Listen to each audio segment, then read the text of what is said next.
Good morning, everyone, and welcome to the Front Porch here on WBOK. What New Orleans is talking about all day long. I'm your host, Kimber White Dupree. And it's your boy, Joe Jackson.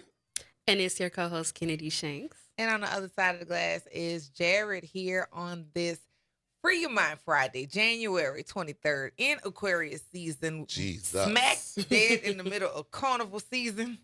Yes. All the things. But come on in, grab yourself a comfortable chair, a mug, or tumbler of your favorite frosty or steamy adult beverage. Sit a spell. Join us here at the foot of the overpass on Norman C. Francis Parkway on the historic campus of Xavier University.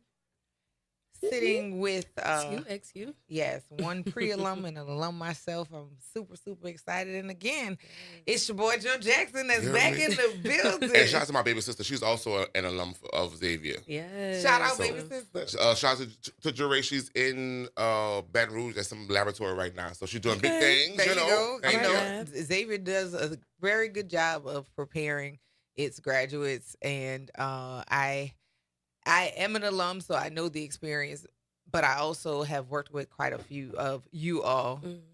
Good batches of young people that I am happy to be sending out into the world, especially to have the conversations that are needed and not afraid to be had, and also come with facts and differing opinions, which, you know, the world really doesn't exist with progress for all unless everybody is heard. Mm-hmm. And then sometimes when we put our thoughts out there, sometimes we need to say things out loud so we can hear that, maybe this ain't the best thing for me to have said, or this wasn't the best action to have taken. But yeah, Xavier has definitely put out some alum and some practitioners and varying efforts.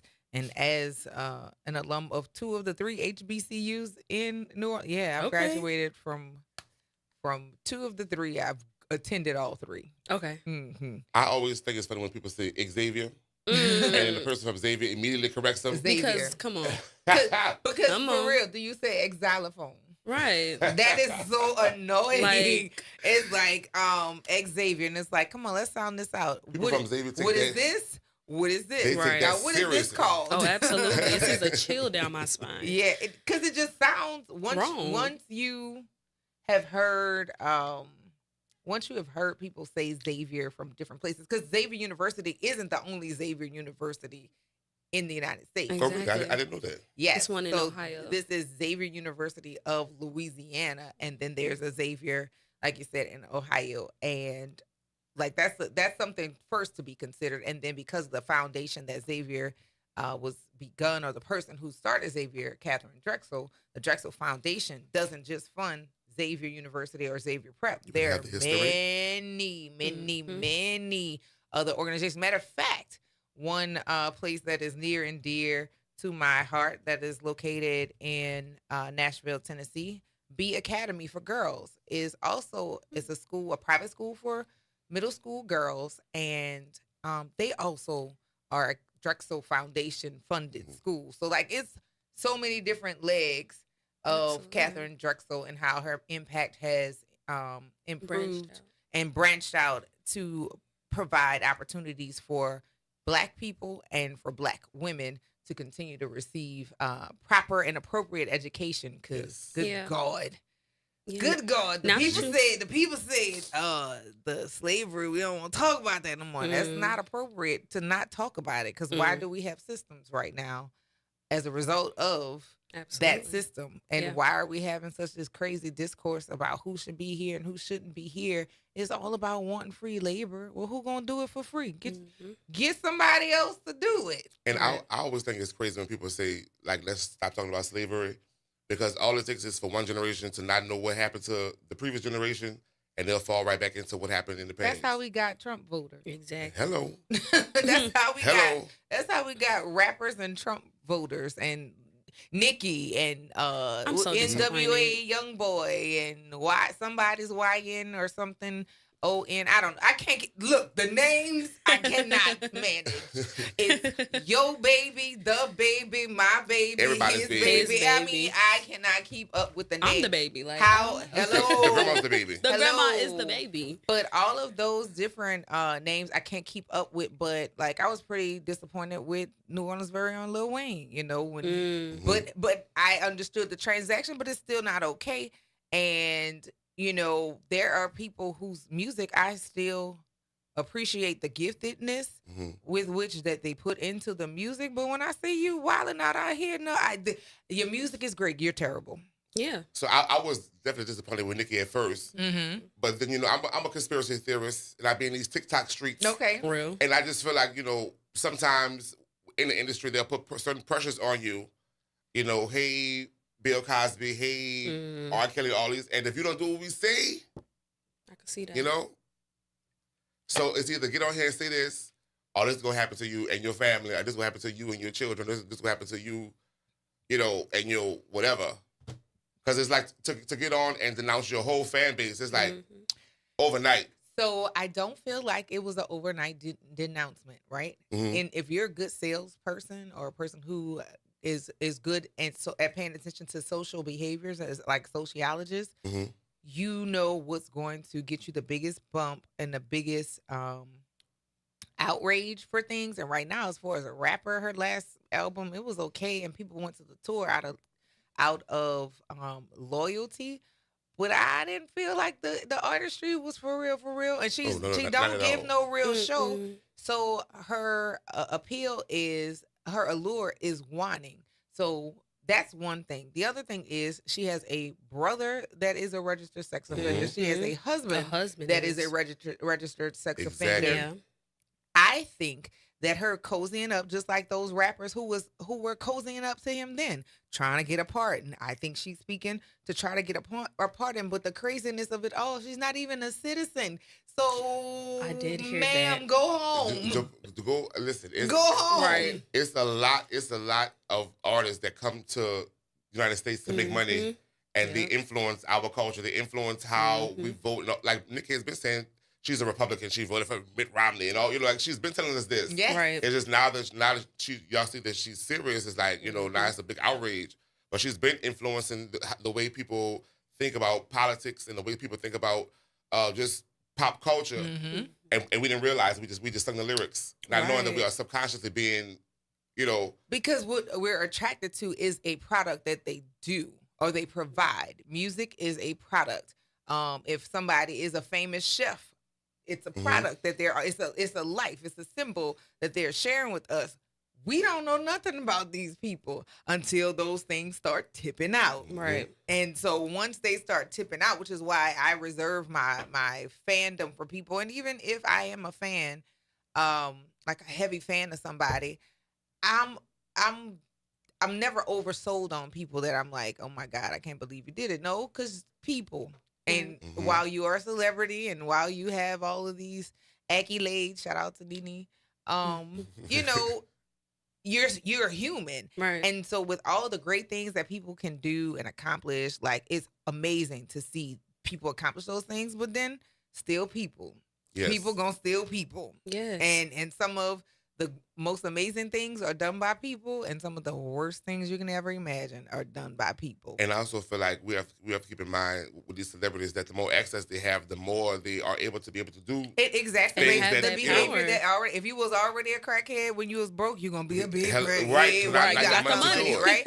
If you was somebody who had loose morals and in any sense of the word, because we see, let's look at our nationally known celebrities from New Orleans or from Louisiana. Boosie, everybody know Wipe Me Down, right? But when Boosie said he paid hookers to go give his nephew his sons, yeah, no, that's sick. You make horrible moves. You don't like the LGBTQ people a part of that community. However, two red bones kissing in the back seat was right. Like, pick a line and a struggle and stick with it. All that flip flopping for me. Yeah. I'm looking at you crazy. That's and the just whole like idea. the government right now trying to tell you, illegals have to go. Illegals shouldn't be doing X, Y, Z. Illegals, da, da, da, da, da, da. Illegal. I shouldn't be having sex with people in detention. I should not be shooting people, especially if they're citizens. But even if they're not citizens, they should not be shooting people because these people have to go through the judicial system, okay?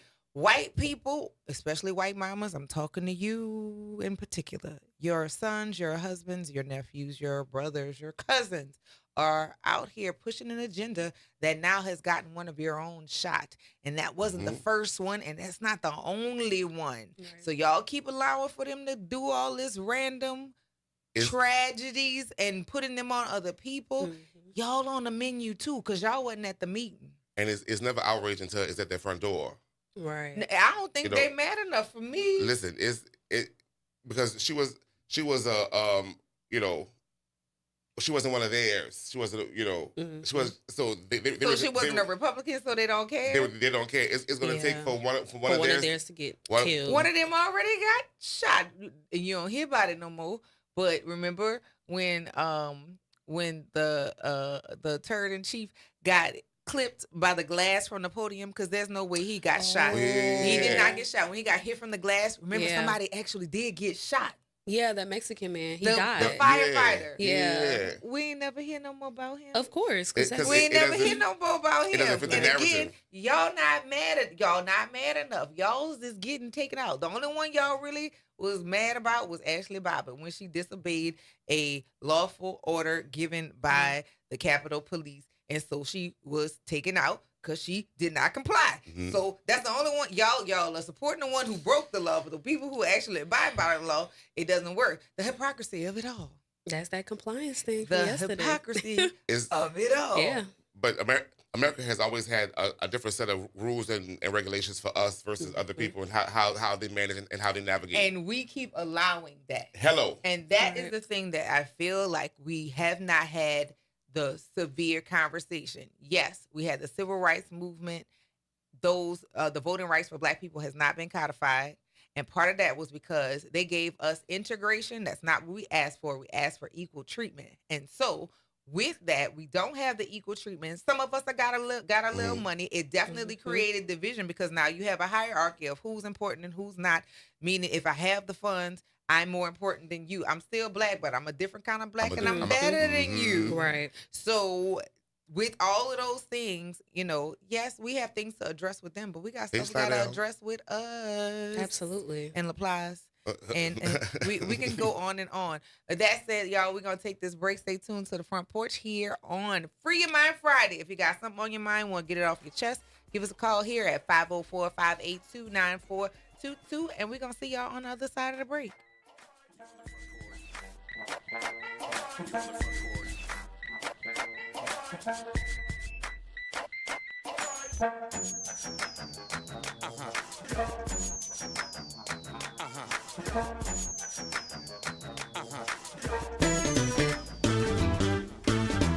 Hi, I'm Leo Jackson, host of Sunday Gospel here every Sunday morning, 5 a.m. to 7 p.m. and 12 o'clock till 2 p.m. You don't want to miss this move of God. It happens only on WBOK. You listen to all day long.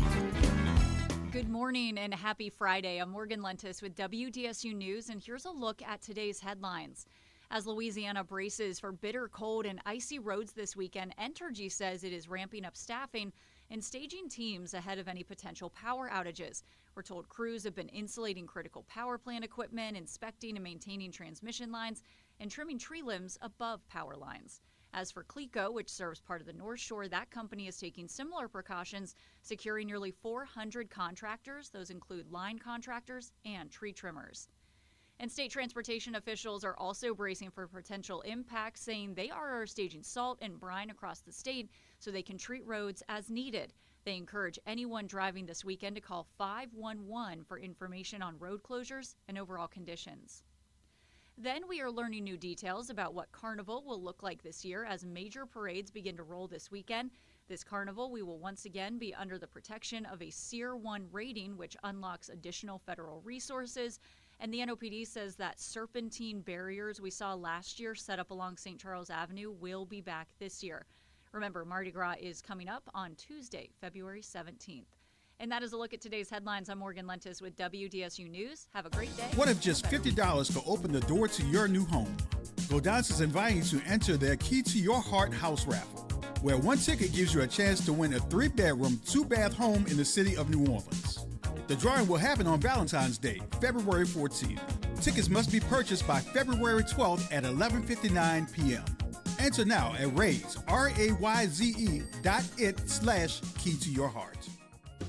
New Orleans, the city of festivals and second chances. This is Mr. Rocky of Faithers in Jesus the Christ, inviting everyone to come to the table of grace.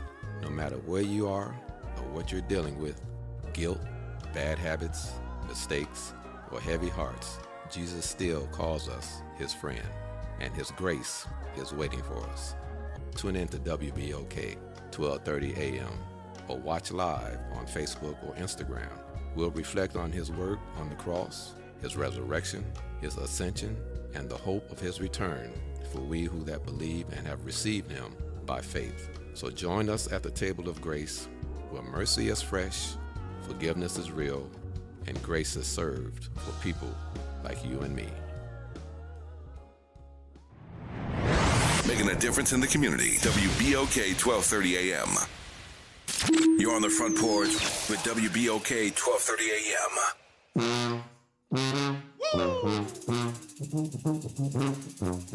Work out, work out, work out. You got work out, work out, work out. Let me see it, y'all. Come on, come on. I'm gonna show you how to do it. This ain't no shit. One. I'm gonna show you how to do it. Come on, come on, come on, come on. You got to wind it up. Like Michael Buck. You got to wind it up. Like Michael Buck. You got to wind it up.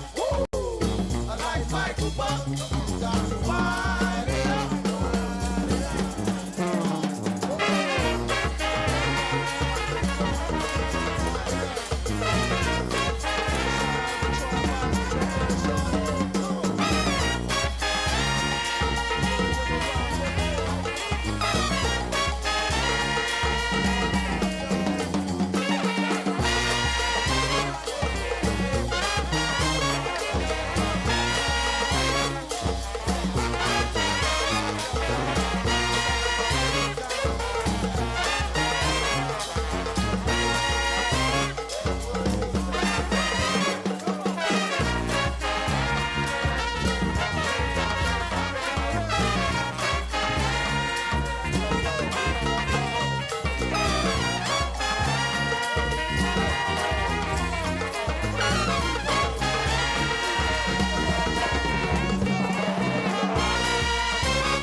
Like Michael Buck, you got to wind it up. Woo!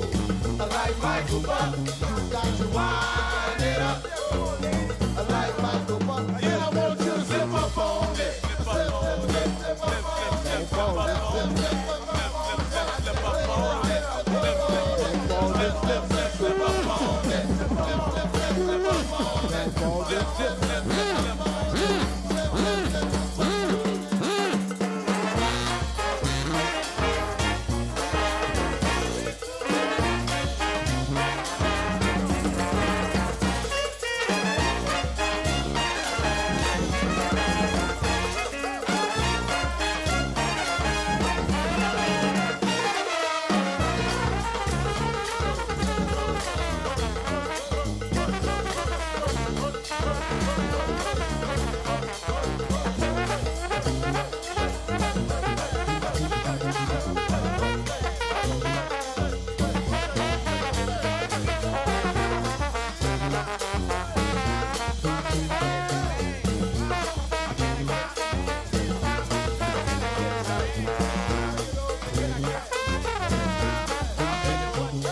Welcome back to the Front Porch here on WBOK.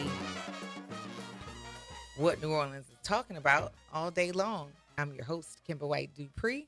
It's your boy, Joe Jackson. And it's your co-host, Kennedy Shanks. And on the other side of the glass, we have Jared. I Working hard. I swear to God. Yeah, listen, it's so many screens over there. I'm like, I don't have time. But how y'all doing this morning? I'm doing fine, trying to stay warm, trying to stay dry. Yes. Hopefully we don't get swept up in the rapture, the ice rapture. You know, I'm ready. I would prefer not to. Right. See the snow that we saw last year. It was an experience. And in my lifetime, I've seen it snow several times here. But that was the worst, I think. But like that, Really? I never saw. That's a normal Chicago I never saw day. like it's just like, yeah, you get some flurries or whatever. It doesn't stick. No, it stick and it stayed. It stayed. And it sloshed and it did all And the it things. was fun at first until we got too stir crazy. Right. And New Orleans people, we already can't drive already. So. But the biggest thing was that, you know, coming off of COVID, having to be in the house again, nobody wanted that. So it was like people were gathering outside in the snow. I know I was. I think everybody was like, nope, we did this. I could go outside and I could be cold, Right. but I'm going outside. I definitely was outside. Shout out to Kermit Ruffins, your mother-in-law lounge, right the street from my house. You know, Kermit gonna be open whether it's a tornado, a hurricane, a tsunami. I know that's right. And we appreciate that. Thank Because you. everybody don't Thank slide you. out. Oh, Yes. Listen, we definitely appreciate Kermit being open because, baby, for COVID, for any storm, that's my go-to. Yes, indeed. Shout out to you, Kermit. A definite Front Porch family. And yeah, he's been doing this thing with feeding people right now. Because in this community, people being on hard times, he has been one of the community members who has seen about his neighbor and seeing to it that they are taken care of. Because right now we need a bunch of that. We need a whole bunch. Worry about yourself in terms of not causing no confusion, but worry about some other people when it comes to basic needs. Because some people are going around without their basic needs. And by basic needs, I mean food, shelter, safe places to shelter. Some of your kids or some of your students or your children's friends, you see that something is not quite all, not quite right, check in and see what's going on and how you contribute. It may be that they just need a meal for the night, Right. and we know how to make meals stretch. Yes, it definitely takes a village, especially everything that's going on in New Orleans, like with the whole incident this past week at. What happened? Let's talk about it. Jesus, I don't know if it was just go dive right into it or what was going on. Let's slide. But that is so disheartening to see what happened at Duke and Chase this past I week. did see that. Yeah. Like to say that all the historical civil rights moments that happened at that specific location, and for that to happen, it's like, man, like I feel like that set us back. Well, I'm not gonna say set us back because most people from that neighborhood, even people from the block, didn't touch Dookie Chase. And like you said before, there's been a break in the line where the generations where information is passed, it was interrupted. Because again, Dookie Chase been where it's been for over 50, 60 years.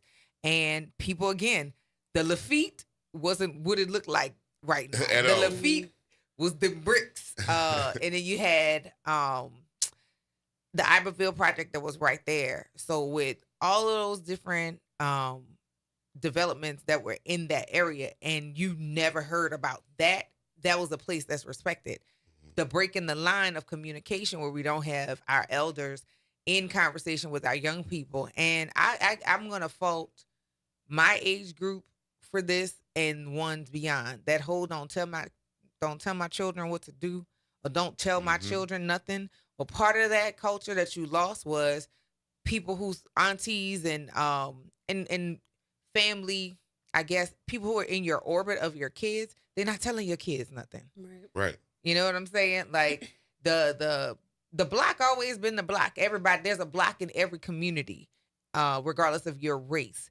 But the lineage or the generations of it, they tell you the code, the honor system. But we've had a big gap or break that has been placed in the line, and so now people not telling your kids what to do, and now your kids out here doing crazy stuff. And also, like just I think it's so crazy how we have respect for other people's neighborhoods and other people's situations and demographics, and because that wouldn't have happened in the Garden District, or that wouldn't have happened. I don't know that it wouldn't have happened, but I tell you, the press around it would have looked different, and that's really what the thing. Yes, I have the press around it. Most definitely, I get disappointed about the framing of things. Yes, like I said again, the Sixth Ward been the Sixth Ward since whatever, and again, there are businesses that have been in that area that you just don't have those incidents, but. Things do happen. Things happen in the Garden District. Things happen uptown, but like you said, and across. The but the coverage on how they talk about it and labeling it, I don't care for. And I was very standoffish when looking at the report, because oftentimes when they name places that to associate where something happened, it don't be really nowhere near it. But they could have used the cross streets to identify it, but they. In certain situations, they attach the businesses to it to make you know where it is, but it casts a light on that business as well, because none of what happened had to do with them. Right. And instead of saying they were a victim of whatever, it was almost like written like as if it happened. Everything happened there, so people just thought, oh, they be shooting over there. Like they be shooting over there, and chasing is like no. The guy run into? Yeah, yes. He was trying to escape. Right? Somebody else, and Dookie Chase and the business that takes place there has been taking place there forever. Yeah. Yes, forever. And while there have been some businesses in this city that were attached to criminal ties, that's one that you have not heard about. Now, the criminality that they may have attached to at one point or another would have been the fact that they were serving all races, which was a crime at one time. But I mean, you ain't heard about no running numbers. You didn't hear, you know what I'm saying? It's a legit business. People who are doing good cooking. That's Princess Tiana restaurant, and feeding the people. And the framing, I just didn't like. I didn't like it, but it did happen there. So accuracy in reporting, I get, but the way certain things get covered, particularly in in non-white owned media, how they cover it is really, really lazy, in my opinion. When they're covering the topic, because there's a sense of disparagement. So I won't say lazy. I'll say it's strategic. Okay. Because it's wording in their media versus our media is very different. You know, they'll put things in a frame, like you said, to make it appear a certain way or to make us see something in a different light than what it was. Mm-hmm. In reality, they are specifically using certain words or keywords to paint a narrative or to paint a picture. Right. Instead of just saying what happened. And that again, for me, is problematic. You know, they put extra stank on it because they don't know the nuances of things, and that really makes a huge difference in conversations that we have. You know, we've seen situations where black women won a lawsuit against a company because they were mistreated on a wine tour. I don't know if you remember this. Yes. A group of black women took this wine tour, I want to say in California, and you know, they were laughing. They were laughing loud. You know, you drinking wine. Hey. But that's not just us. If you go around Italians, it is loud. Oh, yeah. If you go around certain groups of Asians, they are loud. White people are loud too. The white women. They be the loudest ones in every restaurant. So why is the negative connotation always placed on people of color, and specifically black people? It's joy needs to be policed for some reason. Because we were supposed to be seen and not heard. Exactly. I'm not a child, which is that was supposed to be applied to, but also that shouldn't even be applied to children. And that was from slavery. We just always kept that mentality. That's why I don't believe in code switching. Listen, I'm very educated. I know a lot of big words. I know a lot of small words. A lot of the small words are my favorite words. A lot of them have 4 letters. You know, and I feel like sometimes we'll adjust the way that we talk and communicate with each other, or we'll adjust the way that we express our joy, because we feel like we don't want them to look at us a certain type of way for expressing ourselves the way that we want to express ourselves. But that's also imprisoning ourselves, and I'm not doing that. Exactly. I'm just not gonna That's that compliance conversation from yesterday. I'm not gonna do it. I'm not gonna conform or make myself small. When y'all say we can't do it, and then y'all do and the you same turn thing. around and do it. Whether it's clothing, whether it's vocabulary, whether hairstyles, it's how y'all act, and body presentation. Because I remember I was born in the 70s, but grew up in the 80s. All these white girls didn't have all these behinds. Oh, listen. So let's get into it. All these lips. So I really feel like black women who get body augmentation don't get it out of insecurity. They get it out of proximity to whiteness. Meaning when they see white people have these surgeries, these elective surgeries, it's a status of, I have expendable money to do. I could put it in my mouth. I could put it in my butt. I could put it in my chest. And then we do that not knowing that they are trying to be a caricature of you. Right. So then you become a caricature of yourself. Right. Yeah. The blueprint. And I have no issue with people who want to enhance themselves, right? It's your body. It is your choice. It's your money. It's fine. What I have issue behind is the culture that it continues to push. Like you said earlier, a hierarchy. Or I have more money than you because I got my lips done. I got more money than you because I got my whatever done. The money conversation is also a comparison to proximity to whiteness, because that is my way of showing you, yes, I look like a representation of the community that we both share. However, there's something that I have amassed or that I have that makes me better than you because I have this thing. But if you lose that thing and you're not still that's false, because the thing gotta be the thing all the time. Right. It can't be sometimes. The thing that you have now arrived with, if you lose it, you still gotta be that person. And if you're not that person without those things, then that's what you have is temporary. It's not real. Right. We got to call it 504-582-9422. What up, Josh? Good morning, good people. How y'all doing? Doing pretty good. What's popping? How is it in Atlanta? And you know what? I'm slightly offended, Kim. I don't think you qualify to talk about money because you too bougie. I am not bougie. Yes, you are. I am not. Tell you what. Kennedy, I'm sorry, Miss Kennedy. I know you grow a little older now, but you're not that far removed from 16.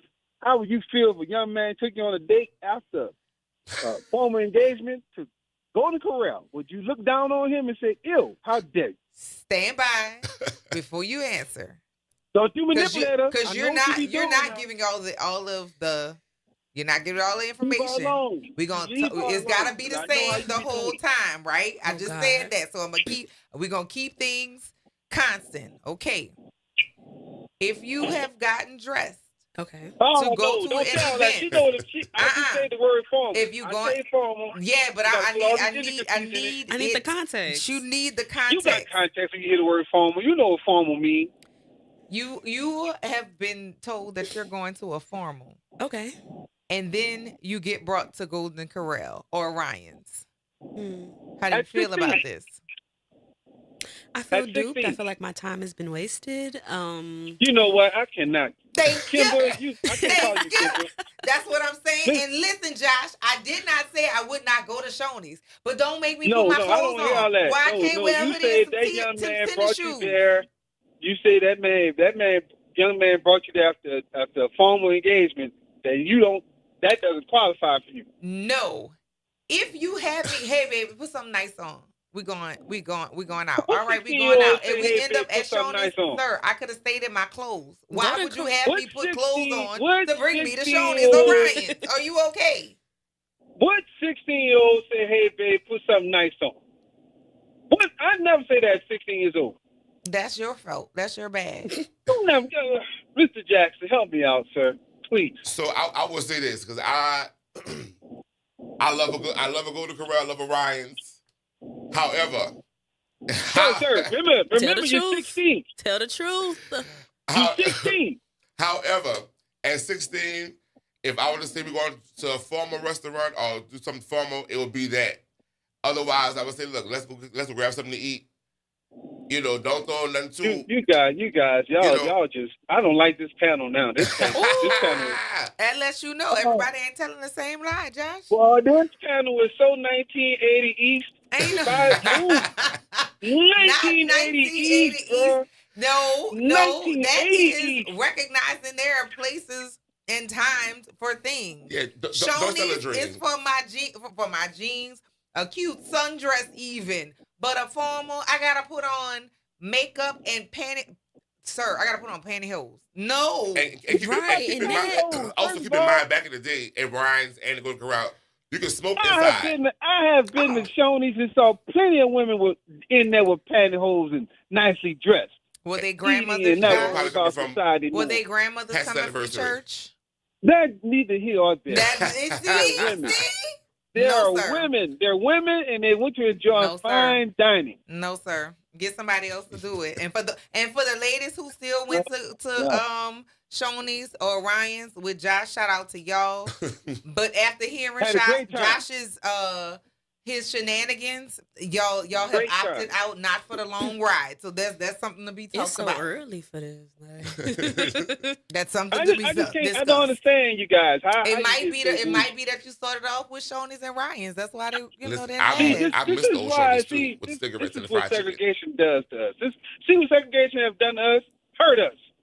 We don't enjoy fine dining at Shoney's now. We got to go get another type of good expensive meal for a 16-year-old boy to try to come out his money. I done spent all my penny land money on you.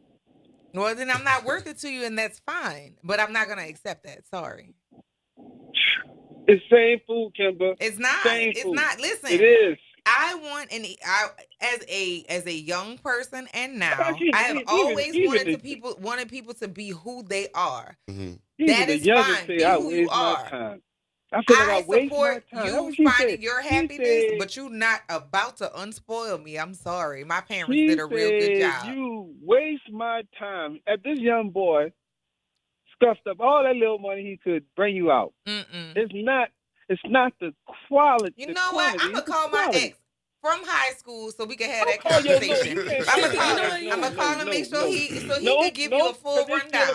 Because you just not gonna brand me as no gold digger, but you're not gonna play in my face about me getting dressed to go to no Shoney's. I'm not saying that you're a gold digger. You just don't date no broke.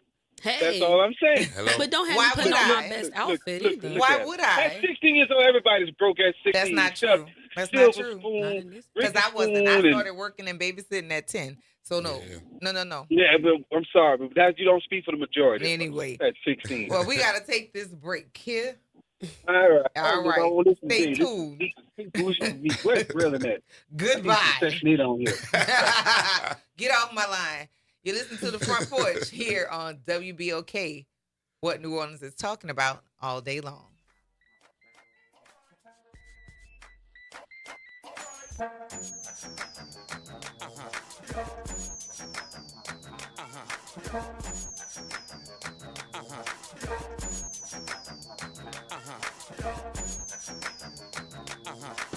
To a darkened, sinful world comes redemption.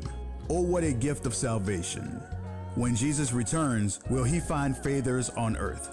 For the answer to this mind-boggling question, tune into FIJTC, Faithers in the Jesus Christ, every Sunday morning at 8:30 a.m. on WBOK. Follow us on Facebook at FIJTC Write-Ups and on Instagram at FIJTC 420s. Meet Leanna, a part-time chef and full-time mom. In the past, Leanna didn't have health insurance because she didn't think she could afford it. What she didn't realize is she qualified for Medicaid.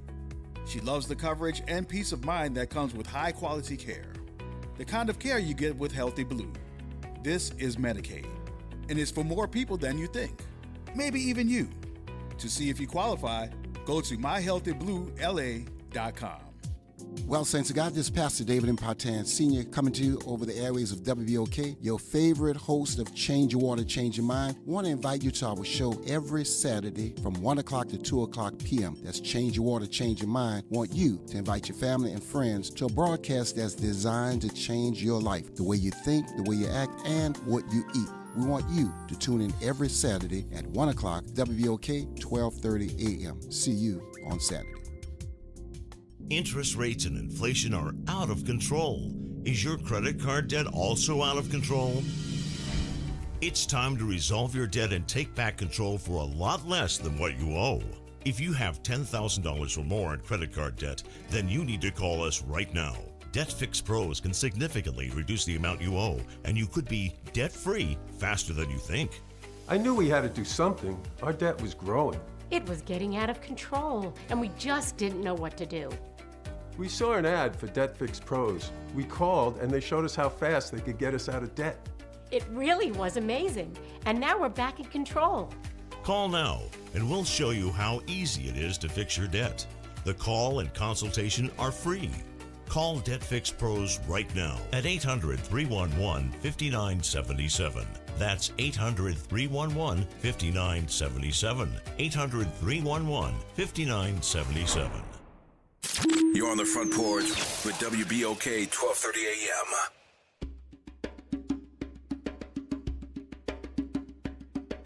Yo, Rasana, guess what? Hey, brother, oh, what's up? Oh, man, I'm chilling. You know what? I was down at the record shop the other day, and I picked up this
think he's like 58. Shout out him, Wise, getting up there. Right. Shout out him, Wise, getting up there. Thank Right. you My so pops. much, all the way to Chicago. Yeah. Yes. Love that. Happy birthday. Happy birthday. Happy birthday. Shout out to the feed over there on TikTok. TikTok. Hey, over live on on TikTok? the Oh, real yes. Joe Jackson. I didn't even know that was TikTok. Yes, What's up, we are over there. Hey, y'all. Hey. And then shout out to our people over on Facebook, Instagram, YouTube, and Twitter. And Twitch. X is X now. Okay, X and Twitch. I don't know all of those. It's too many different things for me to keep. It was Snapchat. It was MySpace. It was College Club. It was Black Planet. It's College too many. Club? Girl, Black College Club was a Listen, time. What? Black Planet and Black people. Yeah, Black Planet was like the first of many. Yeah. There was way before their time. It was a hookup site. It was It was a lot you could do going it. on. Hey. It was a lot going on. Remember the party line? Yes. I've heard of Party Back Line room. before. Oh my God. We had before what was the platform thing where they could talk on it? Clubhouse. It was Clubhouse, before yeah, Oh, yeah, Clubhouse. I'm still came. on Clubhouse. Girl, Yeah, no it- thank it- you. I'm still on Clubhouse. Clubhouse is trash. It's I'm talking- not even playing with The y'all. party line was Clubhouse, but on your actual phone. Yeah. Okay. So Uh-huh. it's a bunch Just of a bunch of people on one line? Yes. Oh. Yeah, ain't gonna be the They good. was singing. They used to be doing comedy, rapping, ripping each other. LOL. Just a bunch of people on the phone. I love it, cannot do though. it. I cannot do it. Oh goodness, I have gotten into the chat over on Facebook. Y'all been over here cutting the food. Y'all been cutting the food. I'm gonna go into these comments, but I'm gonna get to Chuck Hunt. 504-582-9422. Chuck Hunt checking in from Monroe. Good morning. Good morning to you all down there. Interesting discussions you all are having. I see man Grayland is out today. Yes, he is. And it's still a great conversation. And you all just talking about Dookie Chase. I found out it was on this past Saturday. What happened? Woke up. What happened? I was on YouTube, and that's how I can get a lot of the news of what's going on down all around the country. And that's why I started seeing some of the news reports about that. And that's why I was wait a minute here. I clicked on and I started seeing it. And even here in Monroe, on the crawler, the news station here, it had about talking about it. And I said, I hate that. This is a legendary place. And just think about it, that's not what Leah and Dookie Chase had for their place. That was a safe haven during, like you said, during the civil rights movement. I just think about we just got finished celebrating King's birthday, and that was a safe haven. It's kind of like going to churches. Churches being supposed to be a safe haven, but it shows you what's going on now, changing in the generations, and like you were saying, like a lot of them don't have respect for each other, and it's gotten a lot of stuff going on. Just to change it, and like you said, you have to watch what narratives as well. What you said, Kimber. I think about here in Monroe. When something happens, a crime happens, they always say near Carroll High School. And Carroll High School is historically black high school here in Monroe, in the city of Monroe, and on Renwick Street. And they want to say Renwick Street. They said near Carroll High School. They don't do that with Neville. Neville's historically white school up in Forsyth Avenue in North Monroe. Washita is out from Monroe. They're not going to say that, but they always say near Carroll High School. Or something happened over at Grambling. It was said near Grambling State University. Yeah, you have to watch with those narratives. And I tell people, and they start talking about Monroe. I think Monroe is a sleepy place, but I tell people, Monroe is sitting on two major highways, Interstate 20 and Highway 165, and two major U.S. highways, and things can happen quick. We've had our share of crime up here, and that's what they say. One can't point fingers at New Orleans, Shreveport, nor Baton Rouge or Lafayette. Yeah, and does Monroe have the National Guard like we got them down here? No, we don't have the National Guard. We've had. Let me tell you what's happened in the past. Monroe has had a high crime rate up here. See, they don't tell it, but Monroe is more. Up here in Northeast Louisiana and North Louisiana, really Northeast Louisiana is more Bible Belt up here, but it still has its crime up here. Yeah, but that doesn't get the highlight, and nobody's sending the National Guard up there. Thank you so much for that, Chuck. I appreciate you listening. On your that's what I said. This is a Trump stronghold. They're not gonna talk about it like you all down there. Not until enough of them go to sleep for a long time and don't, start losing enough people. And not until that happens will they really. Until it happens to them, it doesn't matter. Exactly. Yeah. Exactly. Same with the That would drug be a great landing gear. Yes. Well, thank you for that, Chuck. Appreciate you All calling right, you all in. have a great weekend. You Stay warm. too. Stay safe. Absolutely. Okay. Man, I always appreciate when Chuck calls in because he has like a wealth of knowledge and he pays attention to things from an observation standpoint. So I always appreciate him for calling us. And he's in Monroe, so I don't know if he's gonna get the snow that's supposed to be. Yeah, I think he'll get a little more like worse than us. Ooh. Yeah, I want to say from what I saw from the model this morning, like the bad weather stops kind of like at top of Lafayette. Okay. Yeah, I did see it because it was like snow and then like ice lower. Yeah. So we'll get like the rain and some icy mix, but it won't be as bad as Well, at first. Yeah, I'm hoping it'll stay like that. And on that now, note, Monday, Tuesday, I don't know. Free Sunday night, please. Thank you. Please. Monday, Tuesday, I'm not sure. We'll see how that goes. Break. We're going to take this break, y'all. You're listening to The Front Porch here on WBOK. What New Orleans is talking about all day long.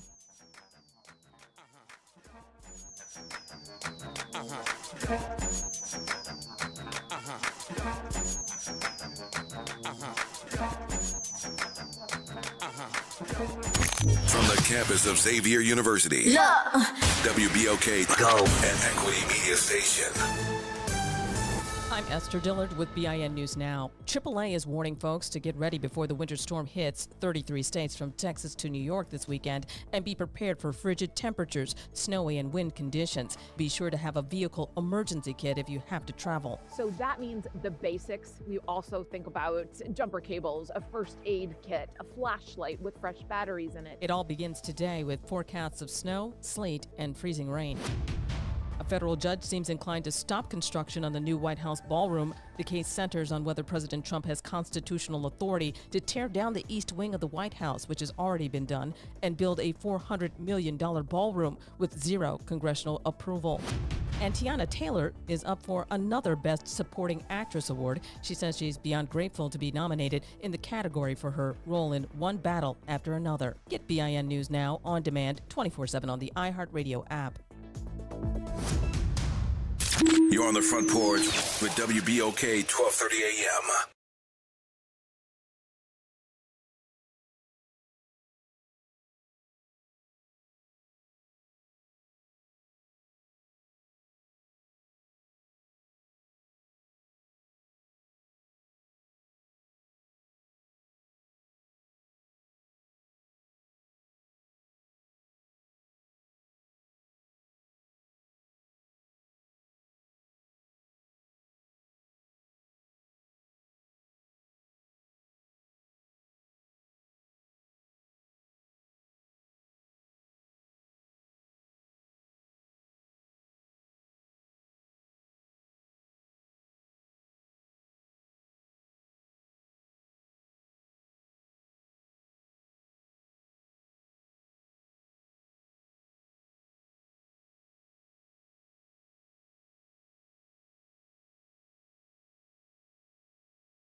Welcome back to the Front Porch here on WBOK. What New Orleans is talking about all day long. I'm your host, Kimba White Dupree. It's your boy, Joe Jackson. And it's your host, Kennedy Shanks. And on the other side of the glass is Jared here on this Free Your Mind Friday. If you got something on your mind, you want to get it off your chest, give us a call, 504-582-9422. Let me go into these comments because y'all been in here talking all kind of crazy. Let's see. So Anita Harris said, I never understood white people. Always tried to make themselves look black. Tanning, increase their lips, butts, and music. Well, we listened to music yesterday on Travel Thursday, and it was from Greenland. It pretty much sounds like white music anywhere in the world. Like the Nordic music that we listen to from Canada, it sounds like that. It sounds like the music that we listen to down in the bayou. It sounds like country music. It sounds like Vanilla Ice. All of it was the same. It was white people music anywhere in the world. Drop a pin where white people are. And it was no heavy drums. It was no, bambula drum that drives black music, particularly music from New Orleans. But I mean, it sounded like white music, USA. Nope. I mean, and it was in Greenland. So, Oh, wow. we have to start having conversations about the culture that we let other people put their names on. After we put so much work into putting information out and expressing ourselves, but the labels that go on it, like, oh no, we did this. No, you didn't.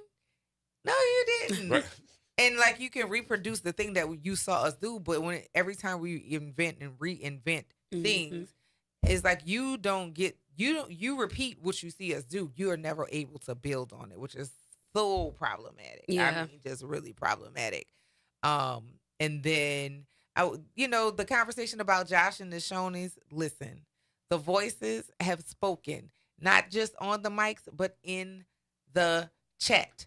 Everybody tells you, stop, Josh. There are two stories. You started with the date to Shonies and not after the ball. That's why I gave you the information because I knew he sold that to you all the way wrong. Yeah. I never. I will go and eat most places, especially being from a place like New Orleans. You can get gourmet food in a grocery store. Right. You know what I'm saying? You don't have to go to a 5-star Michelin scored restaurant to get food here.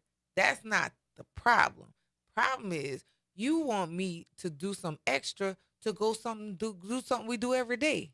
I took myself to Shoney's. I take myself to different restaurants. And so if I can do it, then that's a regular normal thing for me. But to ask me to step out in clothes that I choose not to wear because that's just not my style. I mean, just I can be appropriate, but formal and Shoney's is kind of. Is it like out of place? Yeah, I just in my observation. That is bat Swiss crazy. After church for your grandma, your aunties, your teenies. After they took out their good wig, and their good pocketbook. After communion, that makes sense. After you just shouted and rolled on the ground, right? Now you hungry. Shift now that you wig thirsty. back to the front, and right? We gonna do something show and smoke a cigarette outside. Well, inside back in the day. Yeah, inside used to be able to smoke inside restaurants. You're not old enough to have seen that. Yeah, I was. I was younger. There are a couple of restaurants I remember in Chicago. We lived like in the suburbs, and they had like smoking inside, and then they like split it where it's like you smoking in the back. It was nothing. And then, it was nothing like being slain by the Holy Spirit and then going to Ryan's and smelling cigarettes and fried chicken. Oh my God! Oh my God! Those are the memories of my Sundays. That's the cigarette cool cigarettes or Virginia Slims and hairspray and perfume. All of those smells. Yeah, I was about it. White diamonds. And White diamonds, fried chicken, and cigarettes. And the worst thing is getting. The worst thing is getting the candy from the lady in church. Yes, that's that all. Tastes like her perfume and purse dirt. Yes. Those are the worst because you already done had enough. You done tired of whatever is going on here, baby. You like. I know what this is gonna taste like, but I don't have nothing else. I'm gonna still eat it, and only to make the face that convulses your face in. I feel like all those things build help build our immune system as Black people. Absolutely. That and drinking that hose water. Drinking from the hose pipe water. That's what got us here. Being outside, scraping your legs up with no Band-Aid. Oh, Lord, just have free mercy. bleeding. Washing it off with the hose water, like playing. I feel like nowadays there's so many different ailments and diseases, and like we built for it. Right. I remember literally. I have a cut on my arm. I had 28 stitches. Oof. And that was just from outside playing. I was jumping the fence. Not running from nobody, not being bad. Just playing. Just outside playing. See? That's some freak I accidents. remember falling from trees, breaking limbs. Spraying like being outside. Being outside, enjoying Mother Nature, the sun. They don't have that no more. And that's what's causing everybody to go crazy. Yes, these iPad kids, I'm tired. They can't socialize. They can't do anything by themselves. They're like stunted in like development. Like they don't talk. I don't know what it is. I went on TikTok and I'm convinced everybody has ADHD on the spectrum, yes. neurodivergent. Yes. And I had no idea that all those things are signs of being neurodivergent. Mm-hmm. Yeah. They told me that because I ate the same thing for hyperfixation on food. Yeah, that's I was like, that's just my favorite thing to eat. Yeah. Why do I have to have autism? But the thing, so I'm glad we're having this conversation because I am neurodiverse. I do have ADHD and ADD. Mm-hmm. I wish I had been diagnosed earlier. Yes. I did not get diagnosed until I was in my 30s in graduate school here at Xavier, trying to figure out why weren't certain things sticking with me. Mm-hmm. I was in gifted. I skipped a grade. I've always been able to take in information very easily. And it was like, why can't this one class, it would not stick. I was like, listen, I can't make a C in this class because that means I have to take this class over, which delays me for, the rabbit hole thinking that you have, that once you think of one thing, it continues to spiral. So yeah, I wish I had gotten diagnosed early. I did. I had been taking medication for nearly 20 years and it did help. But now that I know and now that I am learning more about it and the fact that it is hereditary, that explained a whole lot of things about my parents. Absolutely. Yes. That explains a whole lot of things about my kids. And it's not a negative thing because that is the thing as an educator that I have fought with the most. Parents see that once you get a label, then it comes with an identity and they're stuck with that for life. That is not the case. No. I wish I had known because I would have understood why things make sense to me in a certain format. And over time, you figure out, okay, this goes better if I do it this way. But somebody else is telling me I got to do it another way and that I don't work well with that either. Exactly. Authority figures, people who have perceived authority because of age, no, if I don't respect you, it doesn't matter how old you are. What you're doing is not okay. And that's what I see. I'm not going to say, well, that's Mr. That's Miss. They are terrible people. And I see that. And I see people's behavior based on their actions. And so that also triggers my pattern recognition. Yeah. So like that scanning people, good people, danger. And it's almost instant. You can immediately recognize because something about you I recognize about the last person, and they wasn't good, so that means you're not good. You can't be good. And I'll still as an adult, you learn that you can't just like quickly cut people out because people, regardless, have usefulness. They have usefulness, but knowing where to place them is important. Yeah. We got a call this morning, 504-582-9422. Welcome to the Front Porch, Timothy. Good morning. Good morning. How are you this morning? I'm good. How are you? I'm doing well. And how are you doing on this Free Your Mind Friday? How is the weather treating you? It's good. I'm just calling to say hi to Kennedy because she's my sister. Hi, Timothy. I hope you're having a great Friday. I don't know why you're not in school, but it's okay. Because, it's so cold here. We don't have school. Oh, right. Yeah. All the way in Chicago. I heard it's really bad. Right. And enjoy your day off. Because I have a full day. You definitely have to complete your day. Yes. Absolutely, Timothy. But I'll call you later. I love you. Thank you for calling. So proud of you, iPad kid. You called. Good job. Yes. Good job. Yes. Shout out to the COVID Engaging with the generation. humans. Yes. Shout out to you. All right, Timothy, have a good day. Enjoy your day off. All right, thank you. All righty, bye-bye. Gotta love that. That was so that's unexpected. So See, maybe they I love not that siblings. bad. My siblings are like that too. They're the sweet ones. I'm the not so sweet one. They'll call and support and do all the things. I'm the Are one. you the oldest? No, I'm so by my dad, I'm the second oldest. By my mom, I'm the oldest. Okay. But I'm the one, like, I always have 1,000 things going on, so they know. They know I love them. I love all y'all. Oldest kids, and I'm the oldest. So oldest kids, the role is different, and yes, I look for people that I can give the reins to, so that I don't have to be at the helm of a lot of things. But I am learning to be like, it's gonna be what it's gonna be, however y'all gonna get it, because no, I'm not doing it. Yeah. I'm leaning into that space now. I'm very much there as well. Yeah, because I'm tired. We take on so much just because we feel like we're the oldest. Yeah, you clean it up. I did it already. I'm tired. I had one of my brothers was he was with his partner, and they had a flat tire outside the club, and I'm drunk. I'm like, do I want to help them or do I want to keep going to my car? I'm like, it's two of y'all in front of me. Y'all got this. You got this. You got it. Yes, you got this. And fixing everybody's stuff. I have one biological brother, but I have 5 unbiological sisters and an additional brother. I also have a daughter who is 32. She didn't come from me, but she mine. And so I am the person who kind of looks for places to fix things. And I have noticed that is part of my stressor. So now it's like, yeah, let somebody else kind of lean in, because yeah, you can do it, but somebody else can do it. Chill out. And it's like, yes, you have permission to do that. Sit down. And I feel like that goes into like college life, because I feel that pressure now, because I'm technically a middle child, but my sister, she's in her late 30s. So I grew up an only child for a while. And then when my brother came around, he's 8 years younger than me. Then I was an older child. So it's like I have so many of these identities. Like I'm a middle child, but I was an only child. Then I was an older child. So bringing that, like, I have to fix everything. I have to do everything. I was the one helping change. I'm like, Mommy, let me change the diaper. Let me feed them. So when I got here, it's like, adding that HBCU, you got to do it all. You got to achieve it all. First generation. I'm like, I can do it all. I did it all when I was at home. I did it all in high school. Yeah, you look for places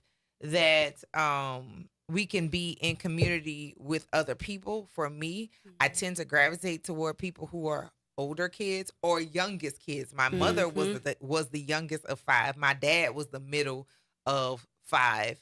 And my dad is from a family of all boys. Wow. Yeah, that's a whole nother conversation. But my mom was a baby girl of 3 sisters and a brother. That all shaped how I look at people and my patterns of recognition of behaviors, good and bad, from my parents and or friends. I look at people and what they do and what they say, and it's like, yes, I can proceed, or no, this is kind of where this is gonna go.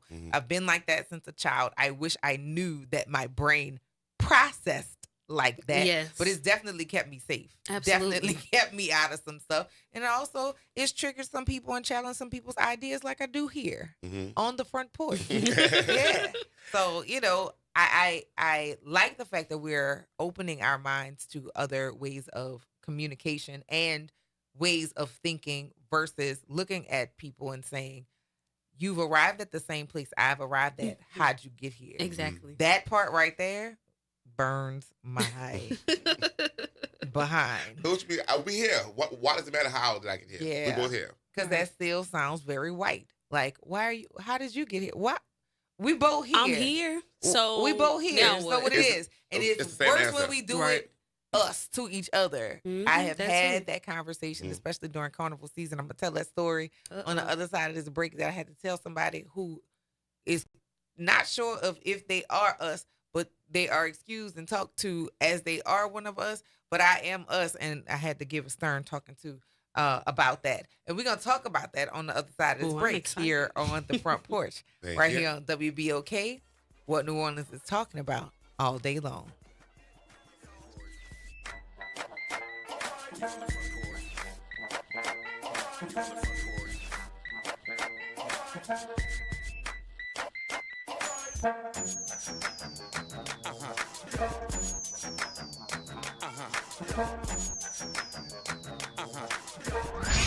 Hey, this is Dave Poston. Be sure to listen to WBOK 1230 AM every Saturday morning at 10 a.m. and Sunday evening at 5 p.m., bringing you the best Southern Soul barroom music with the Southern Soul Weekend Party Mix, hosted by me, of course. I'll be playing your favorite Southern Soul music by artists from all over the South, right here on WBOK 1230 AM or online at WBOK1230.com. The station you listen to longer. Listen to longer. Listen to longer. Good morning and happy Friday. I'm Morgan Lentis with WDSU News, and here's a look at today's headlines. As Louisiana braces for bitter cold and icy roads this weekend, Entergy says it is ramping up staffing and staging teams ahead of any potential power outages. We're told crews have been insulating critical power plant equipment, inspecting and maintaining transmission lines, and trimming tree limbs above power lines. As for Cleco, which serves part of the North Shore, that company is taking similar precautions, securing nearly 400 contractors. Those include line contractors and tree trimmers.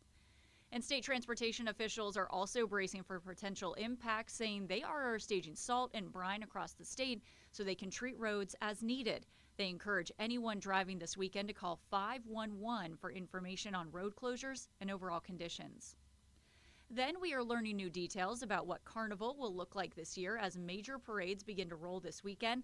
This Carnival, we will once again be under the protection of a SEER 1 rating, which unlocks additional federal resources.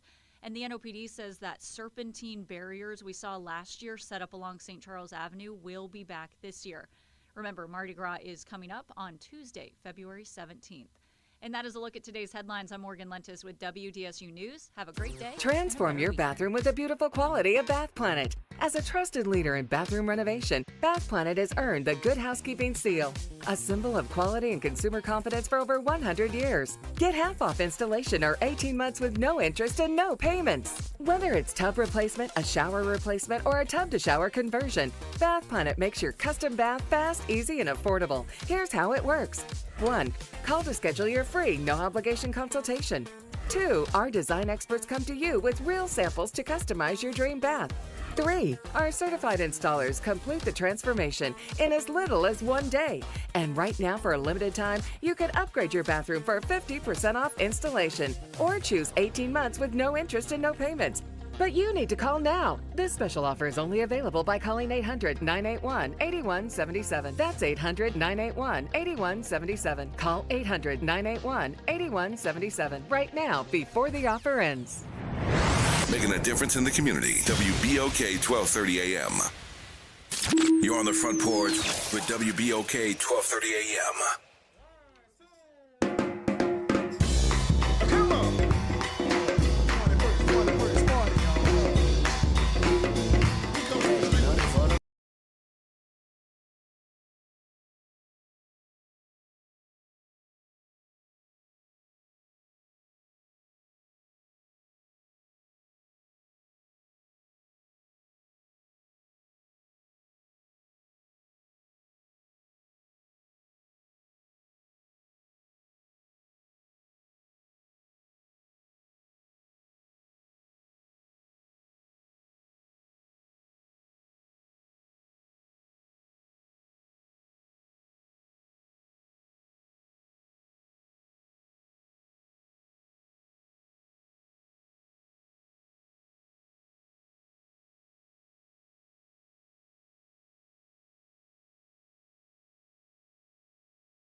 about all day long. And we're back with your boy Joe Jackson, Kennedy Shanks, and Jared on the other side of the glass, going from screen to board to keyboard and keeping it all together. And the phones. It's all of the things, over there. Yeah. Working real hard. Yeah, he's got it going on. You have experience over there. Yes, I'm still learning, but it's a lot. It's a lot. It's like okay, wait, hold on. Like it's keeping that boat afloat. It's tough. So shout out Jared for real.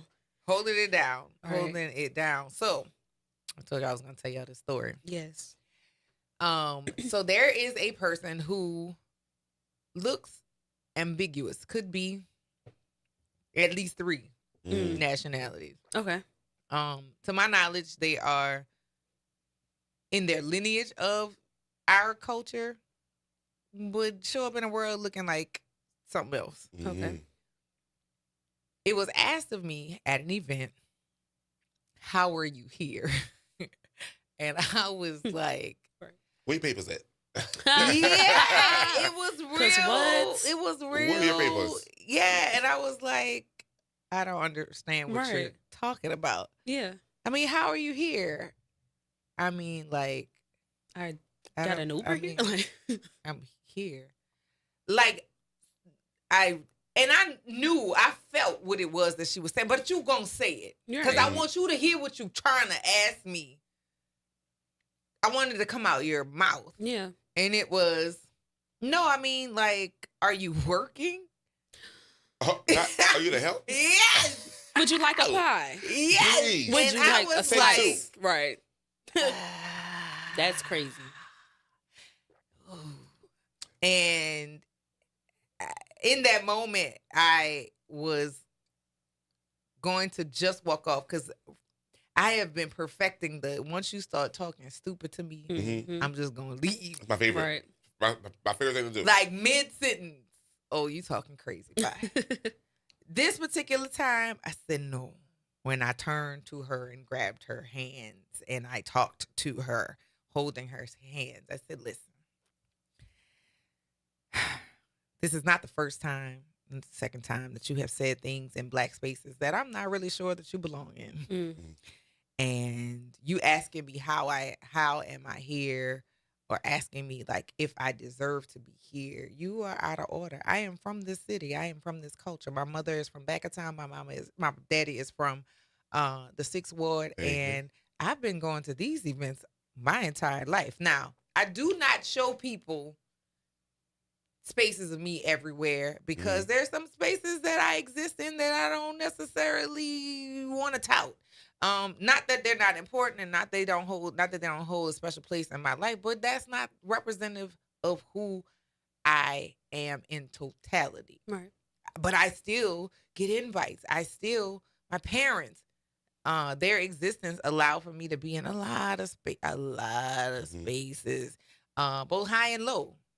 And that was the big thing that my parents made sure that I understood the value of people. Yes. Not of what people can do, of people. If you're a good person and you have nothing, you have everything, because to be liked means you have access. And if you have a lot of things, what kind of person are you? Because you may have stuff, but I don't like how you treat people. Right. So please get from around me and shut up talking to me. Because no. Real. And, you know, I struggle with the line of thinking in my younger years because it's not popular to say, like, I have boundaries with certain things, Yeah. right? Yeah. But as an adult, I find it as a refuge that I have those boundaries, because don't loop me in nothing and don't lie on me, because I'm going to tell the truth on us and tell what we both said and then let it all be dissolved. I will sink this ship with both of us in it. Yes. Yes. Because I want everybody, in the very least, whether I like you, I don't like you, I want you to have, in the very least, your basic needs and away from me. Yes. Absolutely. So if you have everything that you want, I want you to have everything you want. Just So over that there. you can have exist it over there. over Right. there. But like, yeah, this particular person that existed in that space, it was just like the audacity is at an all-time high. And what I wanted to say, how did you get it? Yeah. Why are you and here? and also I want to say, like, are you really black? Cause I look black. You look at me, there's no ambiguity. There's no like, I wonder if maybe she might be Afro-Caribbean, maybe she might be Afro-Latina. Maybe. But you look at me, you see black woman. So But how even who the hell left the gate open for you? And it's so infuriating when they do it in our spaces and then be so oblivious to what. I said what? Right. Realize Because if you are if you were a part of this group, why are you questioning why I'm here? Because you know why I'm here. And the crazy from thing sister to about it, sister. like I see this lady to this day, and I speak to her and her husband. Very. What's her husband's race? He black, but he a different kind of black. Okay, so everybody just right. Who I think he feel a little validated by having one of. Of course. Yeah. But anyway, I don't want to get not gonna make this about personalities. But I was like, no, ma'am. Yes, please make this your last time. Because I reminded her, it's like you do this a lot. Yeah. Mm-hmm. And I'm not sure if you belong here. So please be mindful of the things that you're saying, and like be mindful like of your anti-blackness. And I also went further to say that this person and this person will align with you because they kind of look like you, but they are black as well. I said, but I'm not them. So please, please, please, make this your last time doing this. And then when she kept trying to say something, and I grabbed her hands a little closely and I got a little closer in her face. Hey, do you understand what it is I'm talking? It's like they be clueless. Do you understand what I'm saying to you? The words that are Because coming out of my this mouth. is the last time I'm going to say this pleasantly. I'm not going to ignore it because maybe you didn't know what you were doing. I'm going to allow you that in this point. But going forward, you do it again, baby. Listen. I feel like those are the most dangerous ones. Who, that keep. Who and the ones who have no idea that it's so ingrained in them. You know, so but it's their second nature just to be like that. They be knowing what they doing. But I'm going to take the responsibility to make sure that you know I know what you're doing. You know what you're doing, and I'm letting you know this was your warning. I feel like some of them are trained from birth to be like that, so that they literally, in fact, that's how it's supposed to go. Like you have to listen to me. I'm the like who? No, they just been allowed an excuse to have certain behaviors. Until you grab their hands, I'll grab their face. Hello. Because the next time you do it, I'm gonna be loud. Yes, absolutely. Because it's gonna start with, remember I said the last time. I have to chastise you. The last time. So you remember not to do it with nobody else. Right, exactly. Don't. And if they allow for you, that is fine. But I want you to understand that this is not okay. This is not that for me. And no, you're not gonna keep doing it. It's like that microaggressive behavior within our community is a lot. But I don't even know if you belong. Do you even go here? Right. Do you even go here? You can always tell who belongs and who doesn't belong by the questions that they ask. Because you asking me this. Right. Which it doesn't make sense. Look in the mirror. Why are you here? Why are you here? Same. Why are we here? Show me your papers. Right. Show me your papers. Shout out to sinners. Hello. Because if you never let them in, hello. Hey. They cannot Somebody come in unless you invite them. Preaching. Hello. Unless you invite them in. We preaching better than y'all shouting out here. Gotta preach. It can't come in unless you let it in. Period. There, I have an announcement for Algiers Mardi Gras because we have some weather that's coming in town. It's coming in town for with the cold, and we don't know what it's going to be like. Yes. So due to the incoming potentially hazardous inclement weather, the 6th annual Algiers Mardi Gras Festival has been postponed. The annual celebration was scheduled to take place on Saturday, 24th. It will now take place on Saturday, February 28th, 2026. The safety of our community, entertainers, sponsors, and vendors are most important. Please stay safe and stay weather aware. Happy Mardi Gras. And for more information, email Algiers Mardi Gras Festival at gmail.com. So those of you who were preparing, because we were preparing the Nola Souls from Kelly School of Dance, but now they have a little more time to prepare. I love all of that for us. And for you guys who are planning to be out, please prepare to be indoors because the weather is going to be a little treacherous over the next couple of days. Get all your things, all your get your snacks, get your food, your wine. I need it. Your other entertainment your items. accoutrements. Yes, get all your stuff. Get all of the things. Now, yesterday, we sat in class. Well, I sat in your class. Yes. You're the one. I'm auditing the class, and you actually taking the class for a grade. Now, what's the class that we're taking? Black psychology. Black psychology. Why are we taking black psychology? Why do they need it?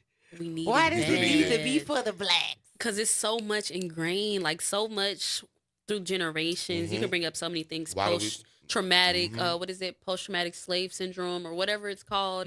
All of these things and the way that we move, the way that we interact with people is all ingrained in black people and in our culture because of white people, because of slavery, because of so many cultures outside of our own that they don't even have to be racist or they don't even have to be prejudiced against us because we uphold these systems that they have started for us. So now it's not only breaking down those barriers, but breaking down the barriers that have been ingrained in us and has been passed down through generations. So the class is really interesting so far. I'm really excited to see where this is going to go because I already have this radical mindset from all the social justice classes I've taken. I took 3 last semester, so I was ultra like, let's hit the streets. So now I'm calmed down. I'm getting to the mind part of it with my minor being in psychology. So this is really interesting. I like this side of it. So I got to sit in on day 1 class.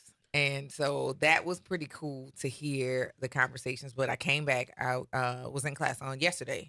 Yeah, came back on yesterday, and the conversation was, some of it centered around what blackness looked like. But the big question was, if you had the opportunity to come back, would you come back black? Yes. And it was some interesting conversations on both sides because, like, would you come back black? I know some children notice differences very early. We've seen the studies with the black doll and the white doll, and we've seen, based on the treatment that the white doll or white people representation receives, some black people, rightfully so, honestly, to be treated better, I get it. But when the question was asked, I heard it and I was like, yeah, black. Yeah, right. I wanna can't be give black. that up. And it's like, even though we are the most hated race, and I just could not see myself wanting to be anything else but black. And I feel like it's proof that they do so much do so much to act like us and look like us. To say that we are the most hated is like it's kind of weird because y'all hate us, but y'all won't talk like us. And y'all want to dress like us, and y'all want to be us, like down to tanning your skin harmfully, like you're causing harm to yourself. Lip injections, putting things into your body. Even back in during antebellum slavery with fashion and the hoop dresses. Yes, making your waist exponentially smaller. I mean, causing injury to your organs. To look like these big fine Africans that was coming off the ship. Yes, big stallions. Like no waist. Huh? So why would I give up being the blueprint? Rhythm. They want all the rhythm. And food. None of the blues. Exactly. Like, none of the blues that makes us who we are. But also, we give it to them. We have to some of them. And we really need to address the people who keep leaving the gate open. Yes. And stop inviting. Matter of fact, the cookout is canceled. No, they cookout has been postponed until further notice. Until further notice. Yes. Because all these invites.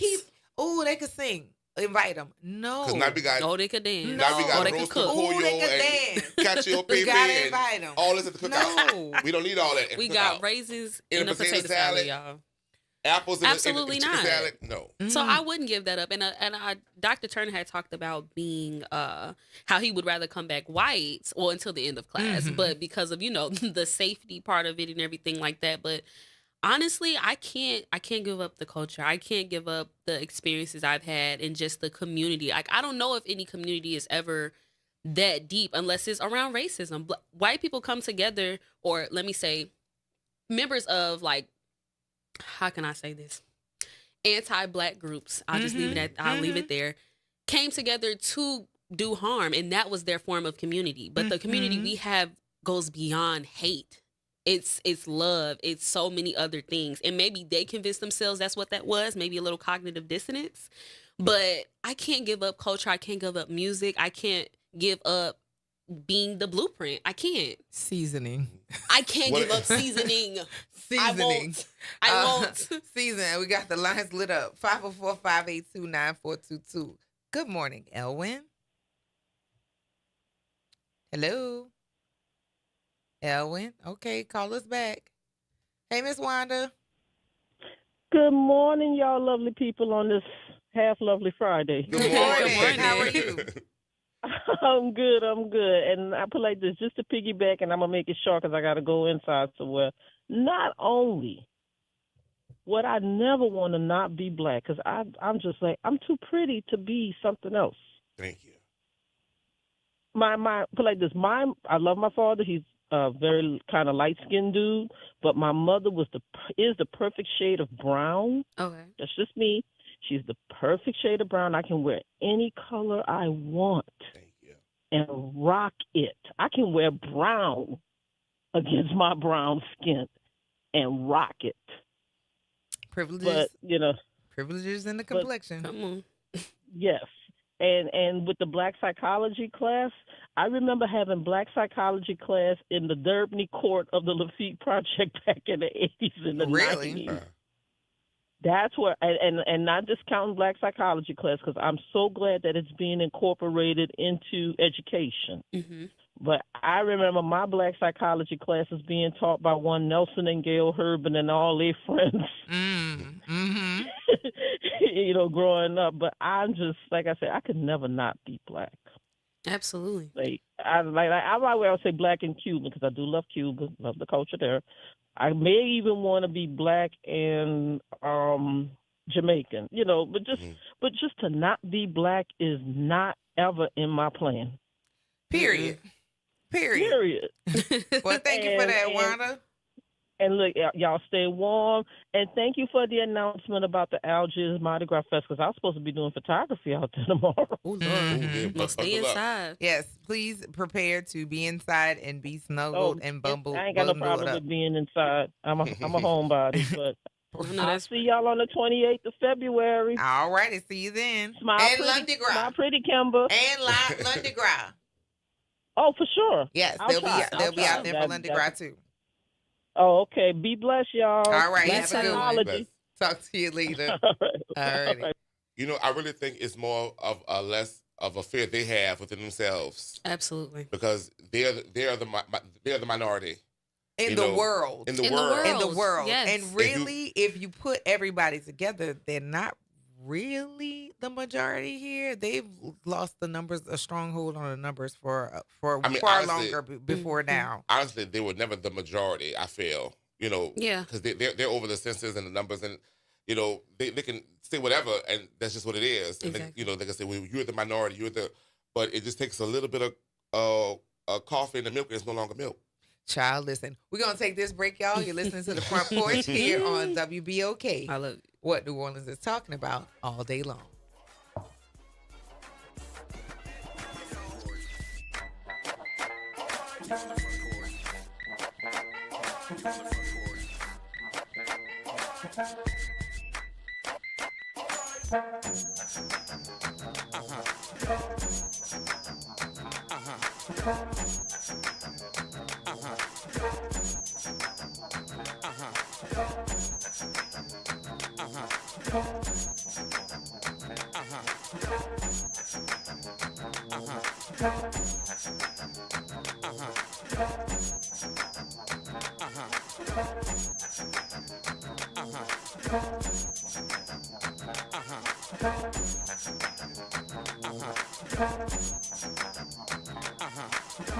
My name is Armand Gillespie. And this is Philip Thomas. And we are the Bald Online Podcast, where we cover all the major sports topics. But today, we come to you all to talk about a more serious topic. Suicide prevention, A little less than a week ago, a young, talented football player named Marshawn Nealon took his life after scoring his first NFL touchdown. We stress the importance of life and how precious every person is. We on Bald Online Podcast hope if you're ever going through anything to please reach out to a loved one. And if you think you have no one to turn to, please call 988 Suicide and Crisis Lifeline. Remember, you are loved and cherished in every possible way. Peace and always love from us. And remember, ball don't lie. Peace. Hi, I'm Imani Godan, founder of Go Dance. Go Dance is a nonprofit interdisciplinary dance organization rooted in New Orleans, providing access to dance education and sustainable, wellness-centered art practices. Right now, you can be a part of this work by participating in our Key to Your Heart house raffle. Our programs are open, inclusive, and community-centered, supporting artists, students, and creatives at every stage. Your involvement helps expand access, education, and opportunity for artists of all ages. To learn more and get involved, visit GoDance, GAUDANSE.org. The Historic New Orleans Collection presents a new exhibition open through June 7th, 2026, The Trail They Blazed. Built collaboratively with people who participated in the local civil rights movement, The Trail They Blazed presents stories of social and racial justice straight from the people who lived them. Listen to leaders tell their stories of resistance and persistence in their own voices, recorded by the Historic New Orleans Collection. Plan your visit to 520 Royal Street in the French Quarter and reserve your free tickets at hnoc.org today. You're on the Front Porch with WBOK 1230 AM.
Welcome back to the Front Porch here on WBOK. What New Orleans is talking about. I'm your host, Kimber White Dupree. And it's your boy, Joe Jackson. And bringing us back with Do the Second Line is Jared on the other side of the glass. Kennedy has gone on to class and getting what she needs to get done as she is a graduating senior, a pre-alum of the Xavier University of Louisiana. So, yeah, we got a lot of stuff that's changing or like shifting for the weekend. Again, on tomorrow, the Algiers Mardi Gras that was to be held is rescheduled for February 28th due to the impending inclement weather. So to make sure that the performers and staff and attendees are safe, everybody stay inside tomorrow. Make sure you have all your stuff for tomorrow. Because, you know, like when it's time for like us to lock in hurricanes or whatever it is, if you don't have the food that you want, that makes for a long, long time. Was me starting this health journey last year, and I was stuck in the house with all kind of healthy snacks. Uh-huh. Eating sunflower seeds. Did you eat them all? I ate them all. Uh-huh. However, I also went to the store and got some stuff to go with it too.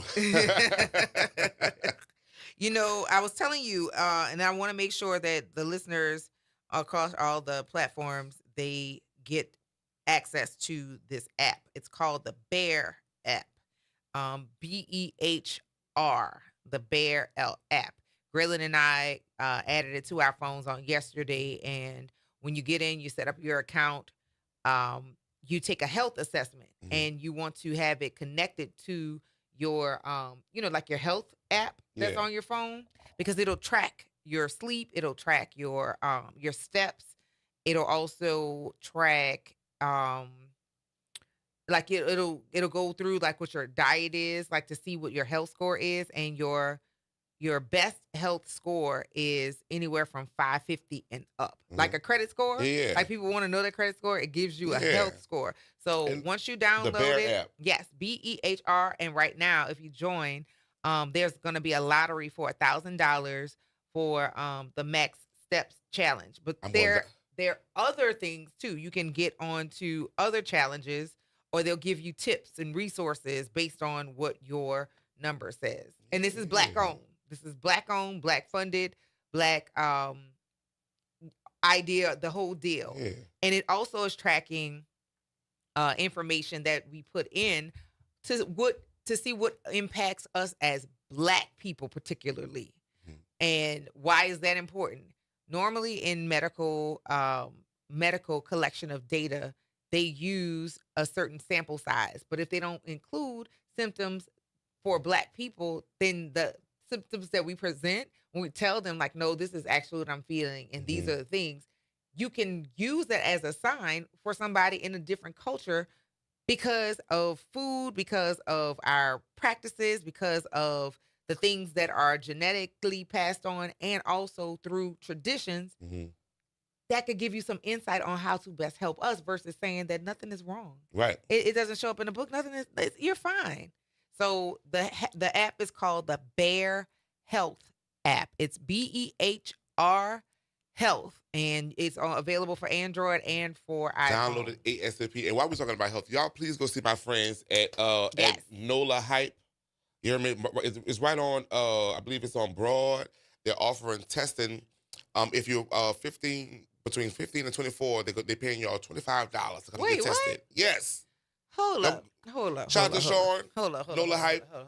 At the Ruth Fertel. Run it back. So my friends at the Ruth Fertel Health Community Center is right off of Broad. They're offering incentives for people who are between 15 and 24. And if you come in and get tested, it's $25. They pay you $25. And if you do an at-home test, it's $15. And they have all kind of resources, and they offer they do way more than HIV testing, but they offer resources for like pregnant moms and like everybody. But the incentive now is go get tested. And tell Uncle Joe sent you. Tell him I sent you. Go get tested and then get $25. Yes. Take yourself to lunch after. Yeah. Go get tested. And so how often can they go? They're open Monday through Friday from 8 a.m. to 4 p.m. And I'll post the number, and I'll give you the information to post on the page. And we'll get them on to come and talk about it. Most definitely. Last year I looked at the numbers for not just HIV, but for all of the other STIs. Yes. And people assume that because PrEP is out here, you don't need to strap up. You do. You do. You need to put a barrier between you and the person that you are getting ready to engage with. I think my age group was told to abstain. That did not work then. It does not work now. Okay. Healthy practices, and all sex practices aren't just engaging in intercourse. Right. But you have to get the information, and you have to talk to young people. A lot of people getting ready to go off to college. You better talk to them before they go. Please talk so to that them. they know how to protect themselves. One, how to keep themselves out of unnecessary medical situations, but also psychological and emotional situations as well. We have to inform our kids with information. We have to inform our young people with information, because leaving to them to their own devices, that's why we got these numbers going out of control. Yes. Like that people really do think, oh, that's PrEP, or I won't die from AIDS, so I don't need the rap. And to be honest, I am also scared of PrEP because I feel like it wasn't like new or something. Like it was a trial. It's been out a little while. Yeah, a little while. It's been out a little while. I mean, don't get me wrong. I'm definitely a PrEP advocate. However, I just feel like don't tell me in 20 years my stomach will fall out because if you took PrEP 20 years ago, like I'm all for the advancements of things and all that, but however, some old-fashioned things still work. Wrap it up. Wrap it up. Wrap it put up. it away, or find another way for you to engage with people. Because for real, the biggest fear for my generation mainly was pregnancy. Mm-hmm. But when I was a freshman in high school, the numbers in Baton Rouge for HIV and AIDS was high, and New Orleans wasn't falling too far behind. I remember it was a point in time people were so scared to talk to anybody from Baton Rouge just because of the stigma of what Baton Rouge was. Mm-hmm. But that came from it being a party city with you have two colleges. You have LSU, you have Southern. You also have Baton Rouge Community College. BRCC. So you got. I feel like it's one more I'm missing that's in that area. Yeah. But you have all those factors that also go along with the people that's in the community already, and nobody's getting tested, nobody's everybody's just having a good old everybody's time. having fun until they're not having fun no more. Right, and it's not fun. It's costing. Even if you don't die, right? There are diseases where you can have infertility, which we see right now. Mm-hmm. A lot of people are needing assistance in having babies. It can cause blindness. It can cause impotency. Listen, because it's more than just that gangster or the supermarket sweet that you got to worry about. People so focused on the HIV part, but realistically, there's so many medicines and things to take care of that. It's the other stuff. It's the other stuff that's still out here waiting to get you. Stuff. Still waiting to get you. You listen to the Front Porch, y'all, here on WBOK. What New Orleans is talking about all day long.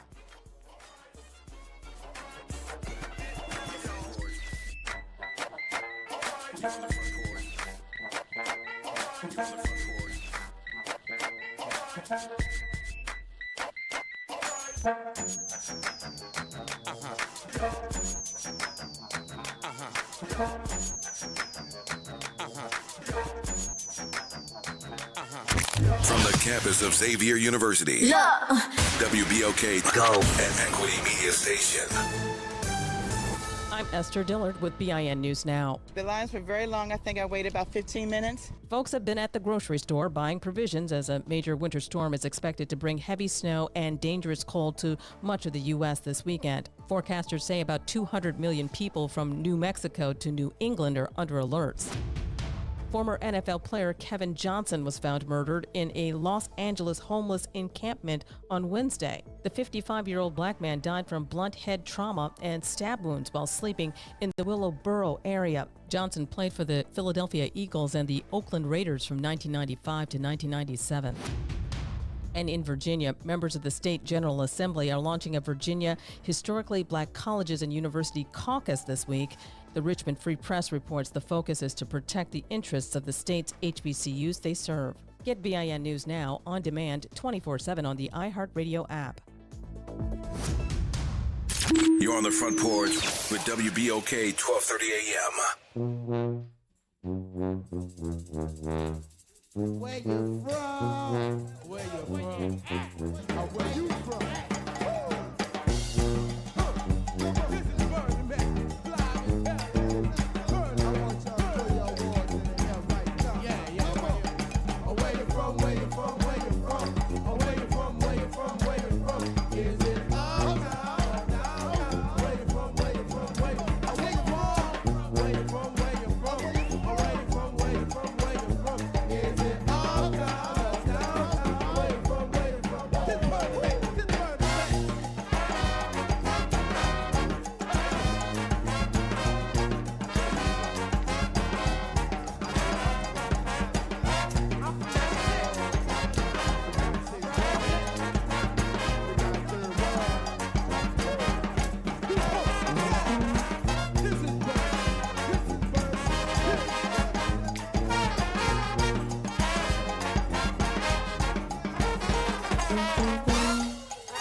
I've got to escape.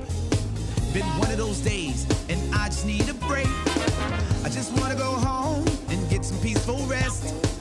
I'm so damn tired, I'm not halfway at my best, so I think I might put my phone on vibrate. It's making too much noise on my waist. Then I might flip the script, hit the switch, and turn this damn thing off. So I gotta keep running. You keep trying to find me, so I gotta keep running. Whoa, and you keep trying to find me, so I gotta keep running. You keep trying to find me, so I gotta keep running. Whoa, and you keep trying to find me. Check it out. So I think I might go. Welcome back to the Front Porch here on WBOK. What New Orleans is talking about all day long. I'm your host, Kimber White Dupree. And it's your boy, Joe Jackson. And on the other side of the glass, we have Jared and Nyron. Was that crucial just now? No, that was Brassaholics. Yes, no. Shout out to Brassaholics. That was, shucks, why is my brain going blank? This is my first perimenopause moment all day. That's Tannen Williams and that's a shame. If I go in my phone, I'm going to find his name, but it's not coming to me right now. Somebody help me. What is the other member? Well, they're members of the Brassaholics, but like I don't even say you. Winston. There we go. There we go, Winston. But also shout out to Crucial too. Yes, shout out to Crucial too. Yeah, we should be seeing him soon. Yes, so he actually has a project out right now in collaboration with the NOLA Secret Sesh. Okay. Which is my event. All right. So, Yes. you've been posting about it this week, and I saved my questions for the air. NOLA Secret Sesh. Yes. Now, those are events, but they're also music that's being put out. Yes. And all right. So share with us what happens with that. So the NOLA Secret Sesh is basically it highlights underground artists and a lot of above ground artists from and around the New Orleans area that otherwise would not be highlighted. It's your relaxing music. It's your uncle who smoke music. It's it's a relaxing vibe. We all come and do we all come and share like interests. Yes. It's an event. But it's an event, but it's also music. Like, so the events, I've been to one, but I've heard about them before. Yes. Right there in Armstrong Park or in other places. You literally, well, for me, I have literally stumbled. Yeah. Into around them and be like, oh, let's go see. Yeah. But if I knew, I probably would go to more things because they've been happening in different places, right? So the cannabis industry has been blowing up in New Orleans and Louisiana, period. So we want to make sure we were on the right side of things, and it's basically for a whole bunch of cannabis enthusiasts to come and listen to music, and you can get your cards, your medical cards. You can get a whole bunch of information about a lot of different things dealing with cannabis and also with music. And so it's a collective of, like I said, underground artists, underground performers, singers, rappers, a lot of everything of the sort. Every event is different, but they all focus around music and fellowship in the spirit of 420, right? Yeah. So we recently released a mixtape, and it's a whole bunch of different New Orleans artists. We all got together, and it gives you a little bit of everything. It's a bounce, it's rap, it's laid back music, it's comedy. Shout out to Leslie Brown. Shout out to you, Leslie. I ain't gonna say your government name, girl. But it's a little bit of everything. Y'all go download this. Y'all streaming. Just type in NOLA Secret Sesh. It's on all streaming platforms. So Spotify, your YouTube. Is it on YouTube? No. No. Okay. So Spotify, Apple Music, Google, all of those things. Yeah. NOLA Secret Sesh. Check it out and see what's going on with the music, and also then how do you find out where the stuff is happening? So follow us on Instagram, and we post the you can buy tickets to come, see your favorite artists. You can, like I said, every event is different. So one month it may be a pool party. The next month it may be a R&B, sit back and chill. Mm-hmm. The next month it may be we had a line dance event for Mother's Day, and it was a buffet, a breakfast buffet, and line dance classes and stuff. So every event is different. Every month is a different theme. It's a different, so everybody's welcome. Yeah, and it's a good time. Like I said, I think one of my homegirls was in town from Austin, and I wanted to show her the page. Mm-hmm. So this is how this this is how this started. It was like she was in town. I was like, you go someplace. You've been there every night, because I had a student that I was working with in the area.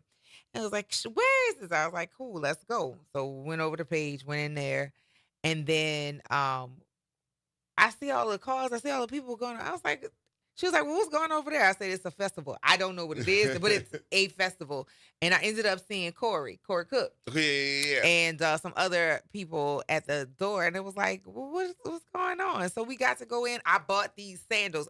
You got to let me know who this guy is who makes the sandals from by hand. So when we did that one was actually one of our biggest ones. We were sponsored by the NOLA Reggae Fest. Okay. So we had a bunch of different vendors. I could definitely find out for you, though. I got you. Because he makes custom sandals. Like, he's a cobbler. Like, you could see the artistry in the sandals.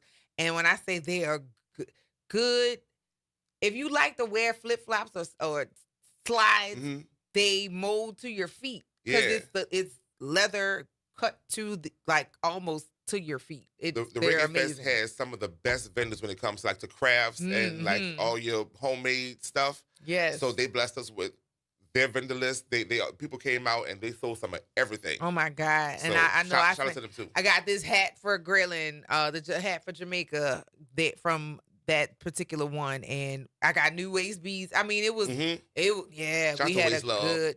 we had a wonderful time over at that one. So yeah, go ahead and follow Nola Secret Sesh, because like I'm saying, she was like, well, what's that? I was like, let's go see it. And it's New Orleans. You'll run into somebody, you know. Run into somebody you know, I promise you. And we're not come make some new cousins. Yeah. We all family. Indeed. All demographics are welcome.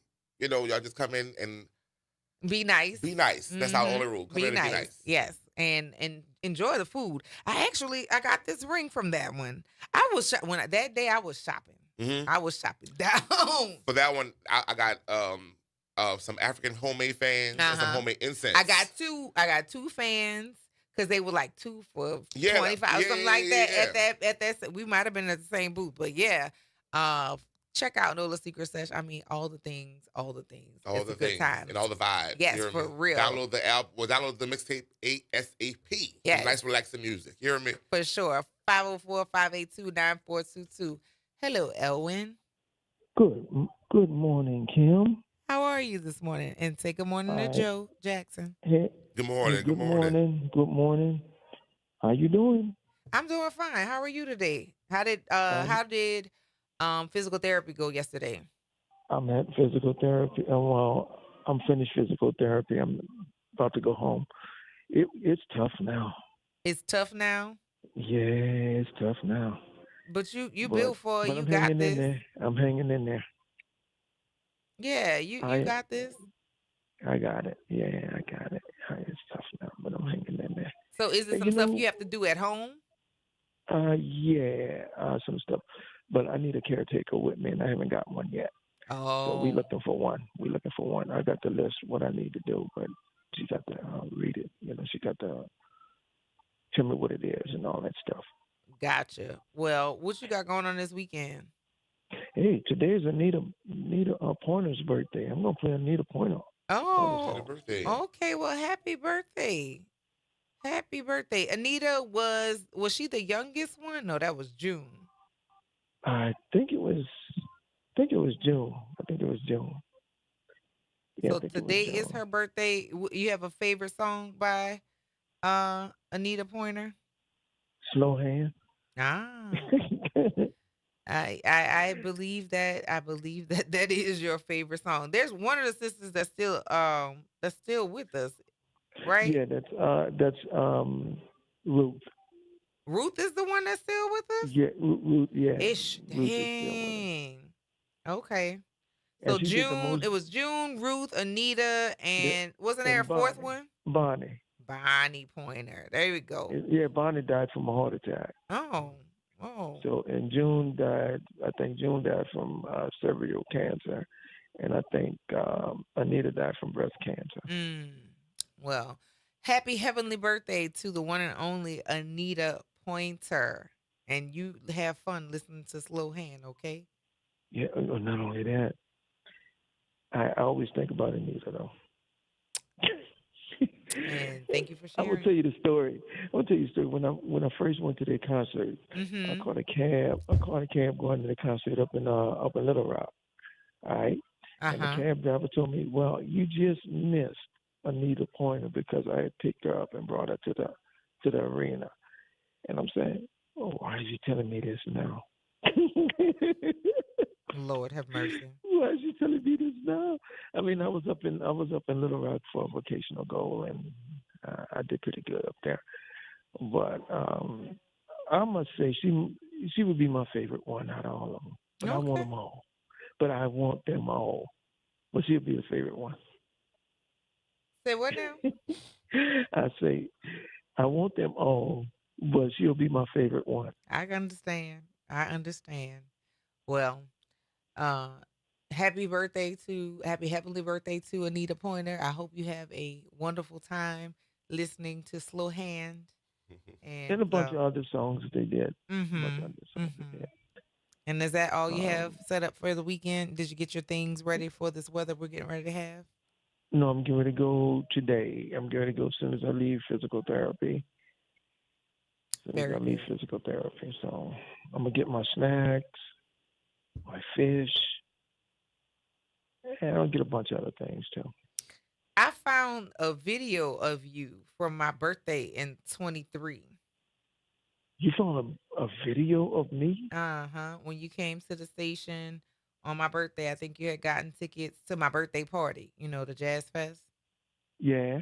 And when you came to see Graylin and I have a picture with you and with Graylin and I here in the studio when you came to get your tickets. Well, that must have been a long time ago. What, 23? Yes, 23. 3 years ago, right? Mm-hmm. Yep. And so you've gone through 2 surgeries in 3 years. Now you're you're at the point of healing. So I think you're doing a good job. I just need you to make sure that you are listening to people and not arguing with people unnecessarily here. No, I'm not arguing with people. I used to argue with the nurse over there at Tulane Lakeside, but that's another story. Lord, I'd tell you that story off the air. Oh yes, we'll save it for later. Well, I appreciate your calling and make sure you stay tuned in because we have some more guests that are coming on the show today. Okay. Okay. All right. Bye, Braylon, wherever you are. And say bye, Joe Jackson. Bye, Joe Jackson. You have a good afternoon. And bye, Kim. Bye, Elwin. Have a great weekend, okay? You too. And I'm gonna watch the football game too. Well, enjoy. I mean, I got Seattle. I got Seattle going to the Super Bowl. Okay. Well, we'll see. We'll talk about it on Monday, okay? Okay. All right, Elwin. Talk to you later. Stay safe. Talk to you later. All right. Bye-bye. Bye. And welcoming to the Front Porch, we have Imani Golden. Good morning and welcome. How are you this morning? Morning. It is today the Lord woke me up, so I'm happy about that. Amen. Because you could not have, and because that's always a possibility. So amen on that. We'd like to welcome Imani Golden, who is the founder and artistic director of Go Dance, a 501c nonprofit arts organization that is not only in New Orleans but also based in New York. Good morning and welcome. Good morning. How are you today? I'm doing well. And as a dancer, as a dance teacher, as a dance enthusiast, I'm glad to hear that about your organization. But before we get too far into Go Dance, would you take a minute to let our listening audience know a little bit about yourself? Yeah, of course. So My name is Imani Godin. I was born and raised in New Orleans. I'm from all over the city, so I can't pinpoint a specific ward or neighborhood. I grew up everywhere, but I am a dancer. I'm also a choreographer. I started at Hines, and then I went to NOCA, and then I furthered my career in education at SUNY Purchase College out in New York. Mm-hmm. And yeah, that's pretty much a little bit about me. Very small amount. Well, with the little bit that you're sharing about you, you're doing a huge thing. Go Dance, interdisciplinary performance works and providing workshops, mentorship, and community programs centered on accessibility, wellness, and sustainability in the arts. That's a whole lot as a platform and a mission. So how did you get there to derive you wanted to be in participation with all of these things? So I would say it all started when I was quite young, maybe around 8th grade or beginning high school. And I was getting a lot of opportunities and chances to go out and further my training as a dancer in New York, in California, all these different things. But when I looked around, a lot of my friends didn't have the same access or support to be able to do those things, or at least as frequently as I was able to, thanks to my family support. And I realized that there wasn't enough accessibility to getting arts education in New Orleans outside of, if you went to NOCA or also as well as like Lusher, or if you did any external programs that are happening in the city. There was an opportunity to really venture outside of the city to go and get that type of training. And so I decided that I wanted to gather all of the information that I was getting from these different places and bring it back to New Orleans so that people could have the access of like external, again, training and education. And then I also have always wanted to create and choreograph. So that's how we got to this place of being a production company that also focuses on, accessibility, sustainability, and wellness-based practices in the arts. And the wellness portion comes from I, like many other people, struggle with mental health, as well as some people in my family who struggle with mental health. And that was something that's always been very important and central to my practice, is how can I make this sustainable, not only physically, because we focus so much on physical health, but what about mental health in arts practices? Artists are known to be people who have, mental health crises very frequently, and that's where good art comes from. But how do we rectify or satisfy, rather, the mental challenges that artists face in creation and or just being an artist in general? How do we figure out how to make people feel good about what they're doing and not feel like, you have to go through this turmoil to make good art, quote unquote. So that's kind of how the journey got there. And also, I'm just an ambitious person. My team is very ambitious. So we do make sure that we can focus on everything that's important to us and not leave anything out just because it doesn't seem feasible. So, yeah.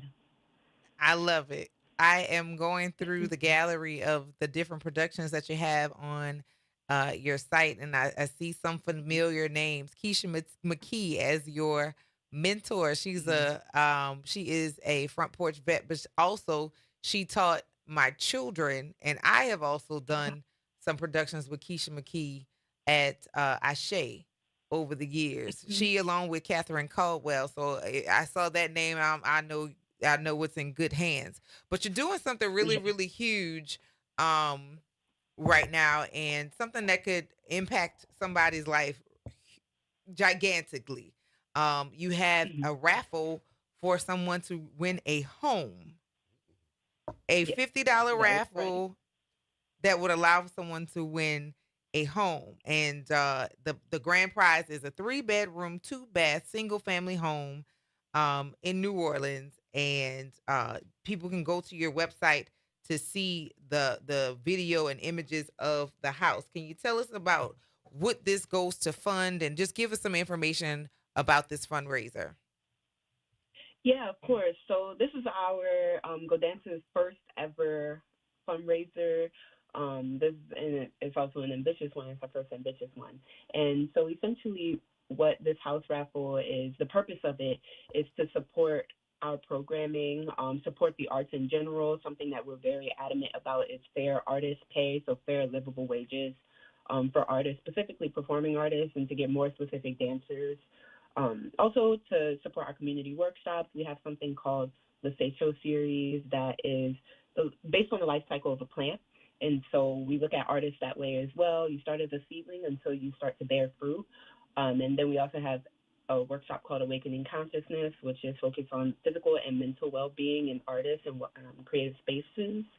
So the donations from the house raffle go to support those. And it also helps us to support, residency houses, any productions that we are putting on. And yeah, that's pretty much where all of the funding from the raffle is going to go, just to help support our mission in sustainable, accessible, and wellness-based art practices. Absolutely. And I just did the video tour through the home, and it is really nice. I mean, 3 bedrooms, 2 bathrooms. To win a house, that would be an immense impact on someone's life, to go from maybe not being a homeowner to being a homeowner for $50. Listen, exactly. You can't beat it. Not at all. So give our listeners the website and the places where they can reach you on the socials, because $50, if that could give me a house, listen. I'm in. I might get 2 tickets. Go ahead and get 10. For real, for real, we definitely can share with our listening audience to get this. So the link I've put into the chat on Facebook, I think I'm gonna try and get it onto YouTube and to Instagram. Where else can they find you? So if you go to our website, that's gaudanse.org, not only can you learn more about us, but there's also a little drop down at the top of the website where you can click on to go and purchase your tickets today. Otherwise, you can go to Raise It, so that's RAYZE.IT/key2 your heart, and that's where you can find tickets as well. But yeah. This is amazing. This is completely amazing. Imani Godin, thank you for sharing and calling in to talk about Go Dance. Again, 501c3 organization providing access to multi or interdisciplinary dance arts. I appreciate you for providing that for students. Yes. And also I appreciate this work that's going to provide the opportunity for somebody to become a homeowner for $50. Imani Godin. Yes, absolutely. You have an open invitation to join us on the front porch and keep us posted, because I want to hear who the winner is. It might be me. For sure. Follow us on Instagram at gau.dansc to figure out who won the grand prize. Perfect. And I'll put that link in the chat as well. Imani Golden, thank you so much for joining us, and we hope to see who's the winner of the new house. Have a wonderful weekend. Likewise. Have a blessed weekend. Be safe out there. All righty. Have a good one. You're listening to The Front Porch here on WBOK. What New Orleans is talking about all day long. We'll see you on the other side of the break, guys.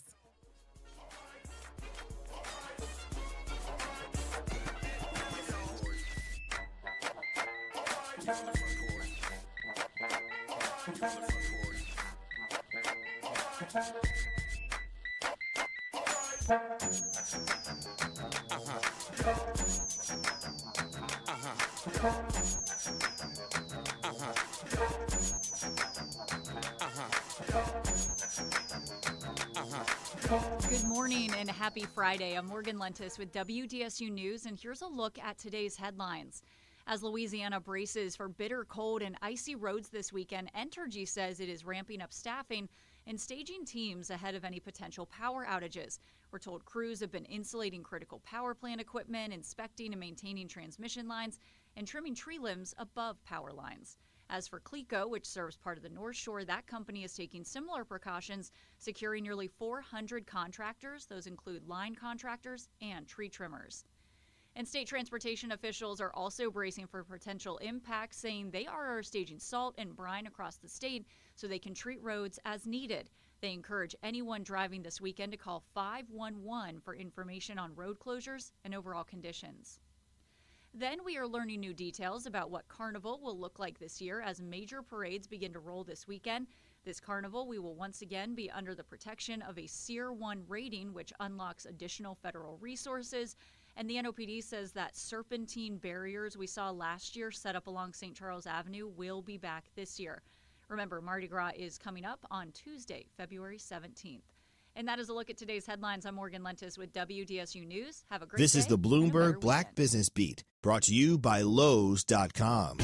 The arrow is pointing up for women's sports and is starting to attract the attention of investors looking to break into the sports world. Melody Hobson is co-CEO and president of Black-owned Wall Street firm Ariel Investments and is part of a new venture there called Project Level.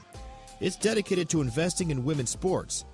On stage recently at a Bloomberg event, Hobson says she sees investing in women's sports similarly to how she sees investing in small cap companies. Smaller companies tend to grow faster. And we say the big guys, it's going to be harder to grow the way they've grown in the past. But the women have a big trajectory of growth in front of them. So this is where value meets growth. The big guys she refers to are men's sports franchises. Hobson feels getting in on women's sports now could lead to big wins for investors down the road. I'm Bloomberg's Justin Milliner. I'm the Black Business Beat.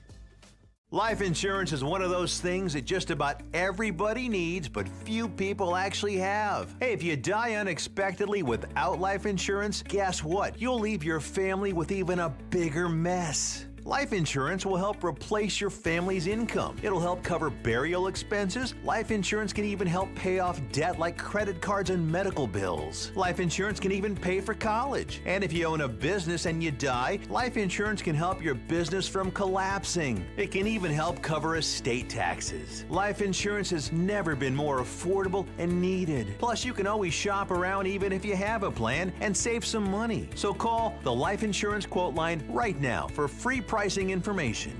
800-917-8730. 800-917-8730. 800-917-8730. That's 800-917-8730. Attention, WBOK listeners. Are you a fan of the station and want to show your support and style? Well, we've got some exciting news for you. Introducing the official WBOK merchandise, the perfect way to wear your love for the station. Whether you're a longtime listener or a new fan, we've got something for everyone. Head to WBOK1230.com now and grab your WBOK gear before it's gone. When you buy WBOK merch, you're not just getting quality items, you're supporting the station you love. My wife was frying okra.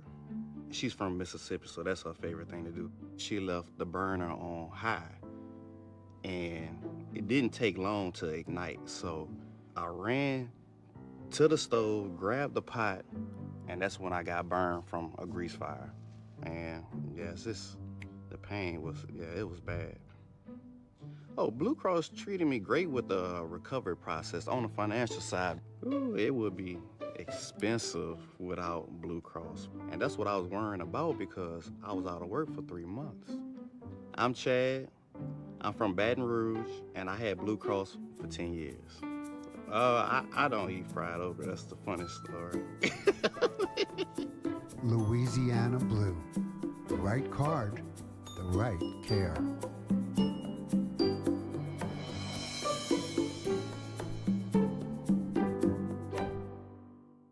Transform your bathroom with the beautiful quality of Bath Planet. As a trusted leader in bathroom renovation, Bath Planet has earned the Good Housekeeping seal, a symbol of quality and consumer confidence for over 100 years. Get half off installation or 18 months with no interest and no payments. Whether it's tub replacement, a shower replacement, or a tub-to-shower conversion, Bath Planet makes your custom bath fast, easy, and affordable. Here's how it works. 1. Call to schedule your free, no-obligation consultation. 2. Our design experts come to you with real samples to customize your dream bath. 3. Our certified installers complete the transformation in as little as 1 day. And right now, for a limited time, you can upgrade your bathroom for 50% off installation or choose 18 months with no interest and no payments. But you need to call now. This special offer is only available by calling 800-981-8177. That's 800-981-8177. Call 800-981-8177 right now before the offer ends. Making a difference in the community. WBOK 1230 AM. You're on the front porch with WBOK 1230 AM.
Welcome back to the Front Porch here on WBOK. What New Orleans is talking about all day long. I'm your host, Kimber White Dupree. And it's your boy, Joe Jackson. And on the other side of the glass, it's a full house, but it's not everybody. It's Jared. It's Maddie. It's Nyron and Charla, heavily involved in some conversation. I don't know. But we are back and we have some company. I'd like to welcome back to the Front Porch Dr. Alexis Farrellette, my soror, and also mom in cahoots of having sent our boys off to college the same year. Welcome back. Thank you. How's everybody doing? Listen, we are in warm and dry. Yeah, right. That trying, and still get out and be social and all the things. It's been 2 years. It has. It's been 2 years from when we were finishing off the closure of senior year high school, and then we had a celebration. We had Botillion, which our boys both participated in, and here it is, 2026. They are getting ready to start their senior years in college. Yeah. Well, yeah. Malcolm is in his second. Well, technically, he's almost a senior. He's pretty much a senior because he had dual enrollment credits that his school decided to accept. So awesome. He actually is probably going to finish in next fall. Okay. If he stays on track. Congratulations. But he has room. He does have room. You have room. Do not stress. You have time. This is not the point where we start tapping our watch at you. If you need the semester, take it. Yeah. Yes and no. Yeah. Because just as we were discussing, the cost of college has become a little bit scary. And so he would save us a lot of money if he decided to finish in December. So we're hoping that he will. And I really told him he could use that semester to, do whatever he wants to do. He could relax. He could do an early internship because he wants to go to law school. Right. So he's prepping, doing the LSAT prep. And so he plans on taking LSAT, I think, in the summer. Yes. And applying for the fall of 27. So he could do an internship. He could take a break. He could travel. I'd be willing to let him travel as well. and foot the bill for that. But USC, for another semester is a lot more than any of those things that I just said to you. Yes. So, So if he stays on track, he definitely can come out in the fall. And I'm very proud of him because he's done an amazing job. Yes. But yeah, we'd be ever grateful. Yes, I know that's if right. he could. I know that's right. I think when we all, I think in the group of us, because it was you, Nicole, my cousin Nicole, Shan. I think all of us were sending our babies on to college that year. Now Shan, he was old hand at it because he had already sent 2. I think, and graduated at least 2 of them by that time, or one of them was getting ready to graduate. But the rest of us, it was like these are our first. These the first ones. Yeah. The house don't look or feel quite normal with them going, and that first couple of months, it was like. Yeah, no, I was just telling Charla that I don't think I slept for the first year. I don't think I slept. I think I closed my eyes, but I don't you have that deep sleep. I don't think I ever got that deep rest until he came home for the summer after, and then I think I really slept. Because it was fine, like, okay, you've navigated it. I think exactly. I think I could. At least a little while. It was like I exhale. I was able to finally exhale. So yeah. It's been an interesting goal for me because CJ, even though he left, he was only up the road. He went to LSU. But he was off. He was here, and he was here so frequently. It was like, this is a waste of time, energy, money, all of it going up and down because he's hired to work here a lot. And I mean, his gigs here are so consistent. It's like we know for sure we're going to spend a lot of the weekend on the road. Like, we got to do something different. Right. And since he's been back here, he's even more accessible because he gets called. So he was gone, but then now he's back. But then he's pretty much like a roommate in the house because he goes to class and he goes to play his gigs. And I mean, he's an adult. He's not 21, but he's an adult. He can come and go. I know that he's fine coming in and out. I never heard any of that when he was at LSU. Right. It's a difference. Absolutely. It's a difference because he's accustomed to having certain freedoms that I was like, having to recall my time in college and going, can't trip on this one because it could look differently, and with technology, we can at least, hey, how you doing? Right. Some of us had phones, but they were for emergency use only. Now with the technology, okay, you're fine. Right. Yeah. But it's been interesting, but still watching your kids be not kids anymore. Yeah, it's mind blowing. Honestly, I was talking to my mom, and I'm like, I just don't know how y'all did it. Like, literally, you dropped me off, and you were like, bye. And I think we talked maybe once a week, maybe like on Saturdays, because you had to bargain for the phone. Yeah, and and I didn't have a cell phone yet, right? So, yeah, and I was like, I just don't know how you did it because I would lose my mind. Literally, like if I only talked to my kid once a week, I don't know what I would do. Honestly, I mean, we don't necessarily talk every day, but we do send, like you said, with text messages, like good morning, have a good day, some type of touch point on a daily basis. I don't know how I would make it if it were just like a call on Saturdays. Well, luckily we don't have to find that out. Right. And we're going to talk a little bit more about this on the other side of the break. You listen to the Front Porch here on WBOK, what New Orleans is talking about all day long.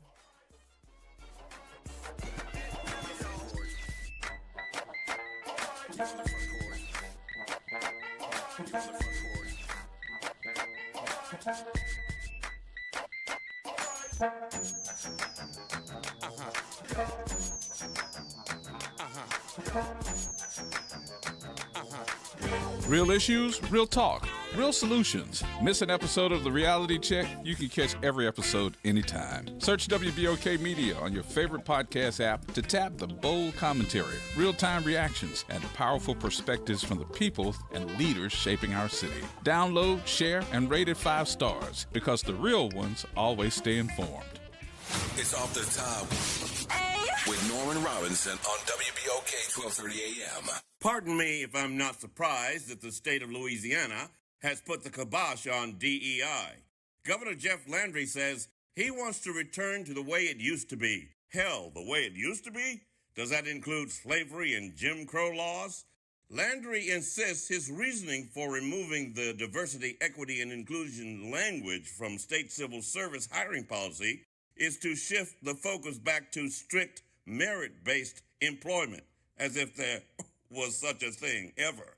Landry and other hard right-wing Republicans are of the belief that DEI hinders true equal opportunity, favoring unqualified minorities and others over otherwise well-deserving whites. Civil rights proponents argue that DEI policies exist and are necessary because the playing field was never equal in the first place. Moreover, that removing such policies will only increase barriers for marginalized citizens attempting to gain fair access to public employment.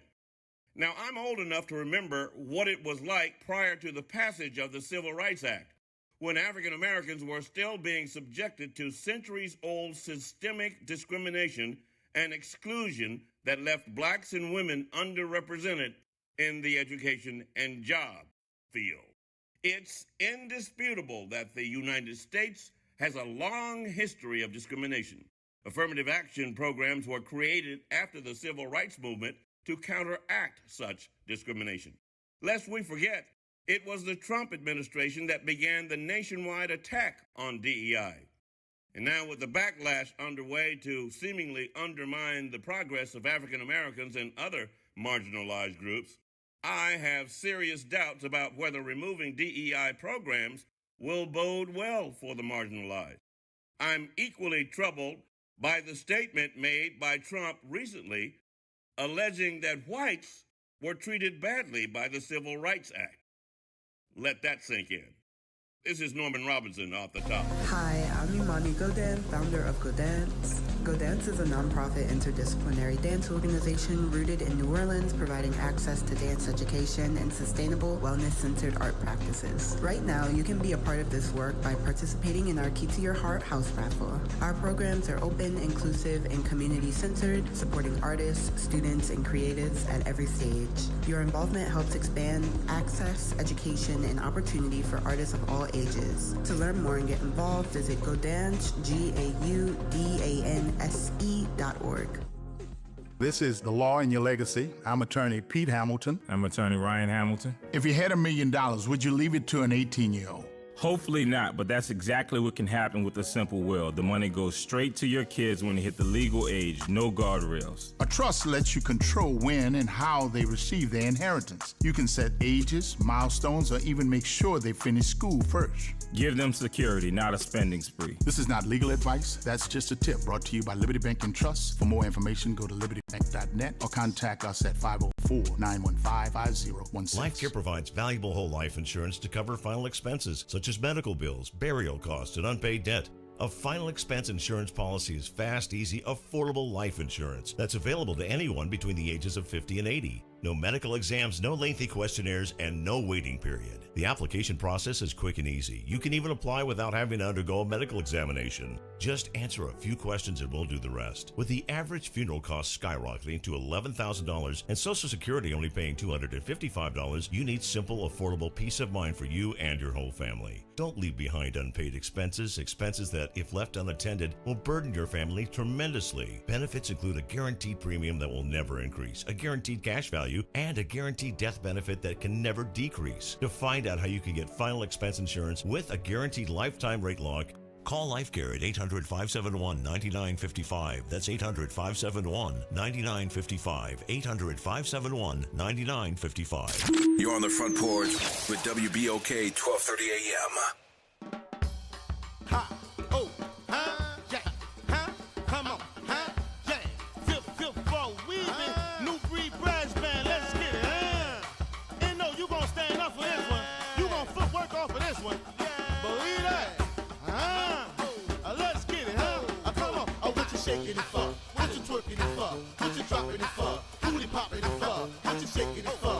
twerking it for? What you dropping it for? Who they popping it for? You can run, but you can't hide. Block jumping like a second line. You can run, but you can't hide. Drop jumping like a second line.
Out of the glass is Jared, and with us still is Dr. Alexis Ferlet.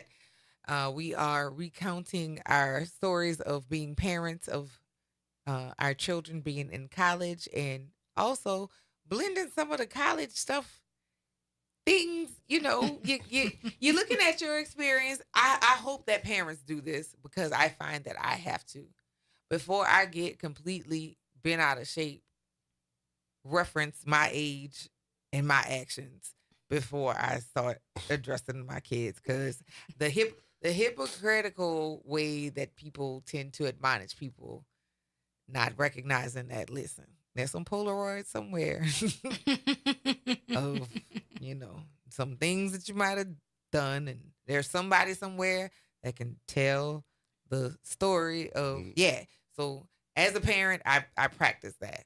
Oh, I agree. 1,000%.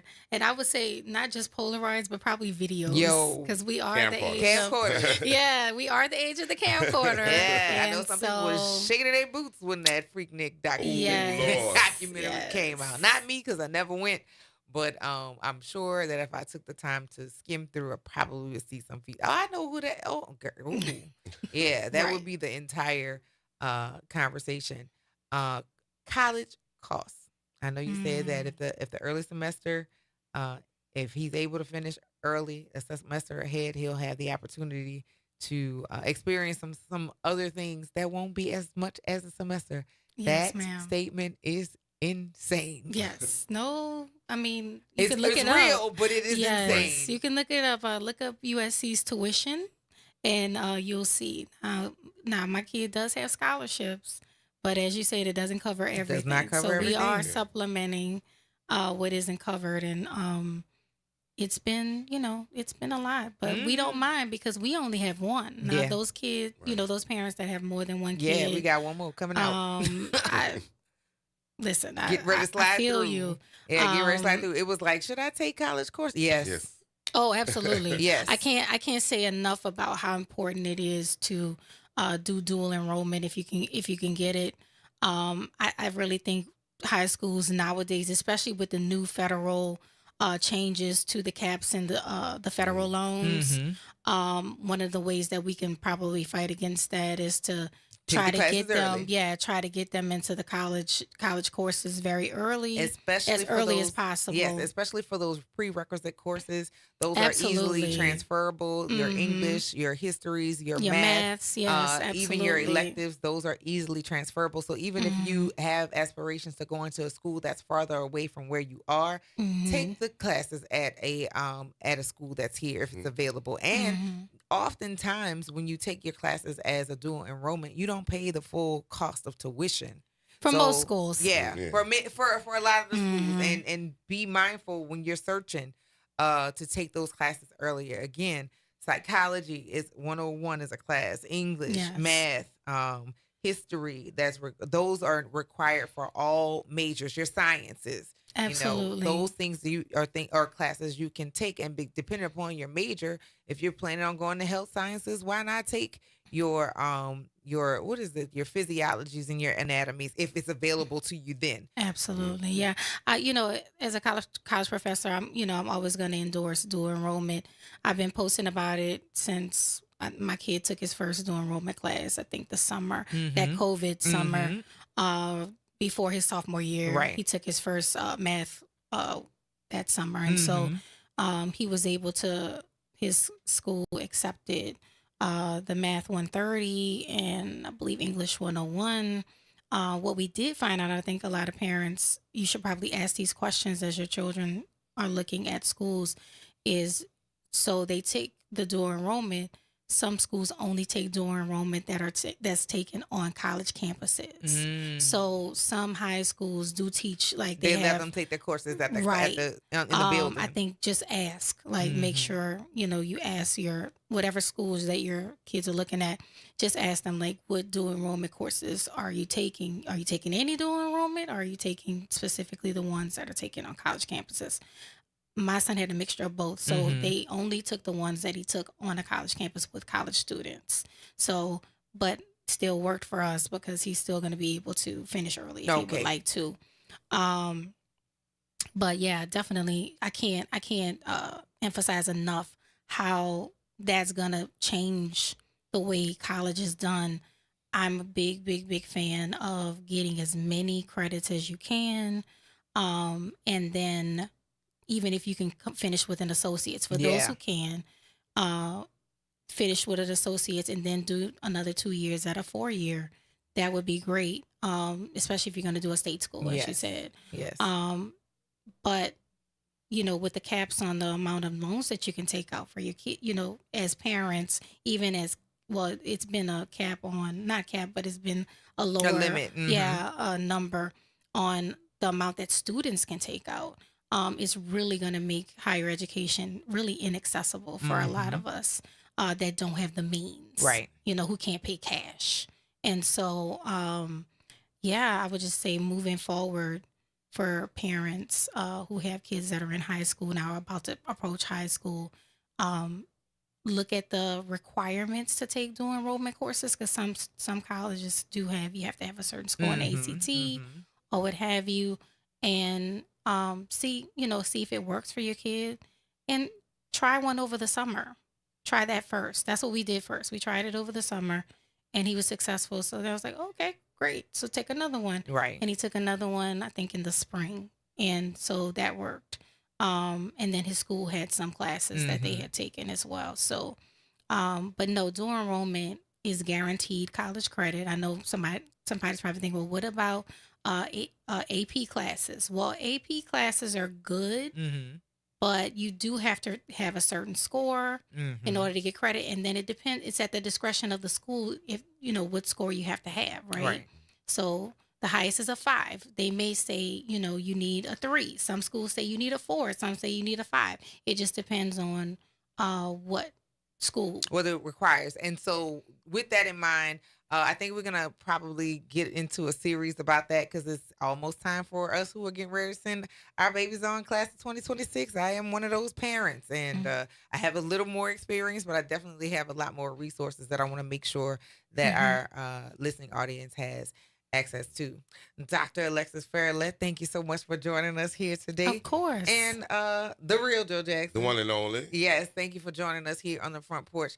Y'all, thank you for giving us 3 hours of your time that you will never get back. And also, thank you for joining in on the conversation.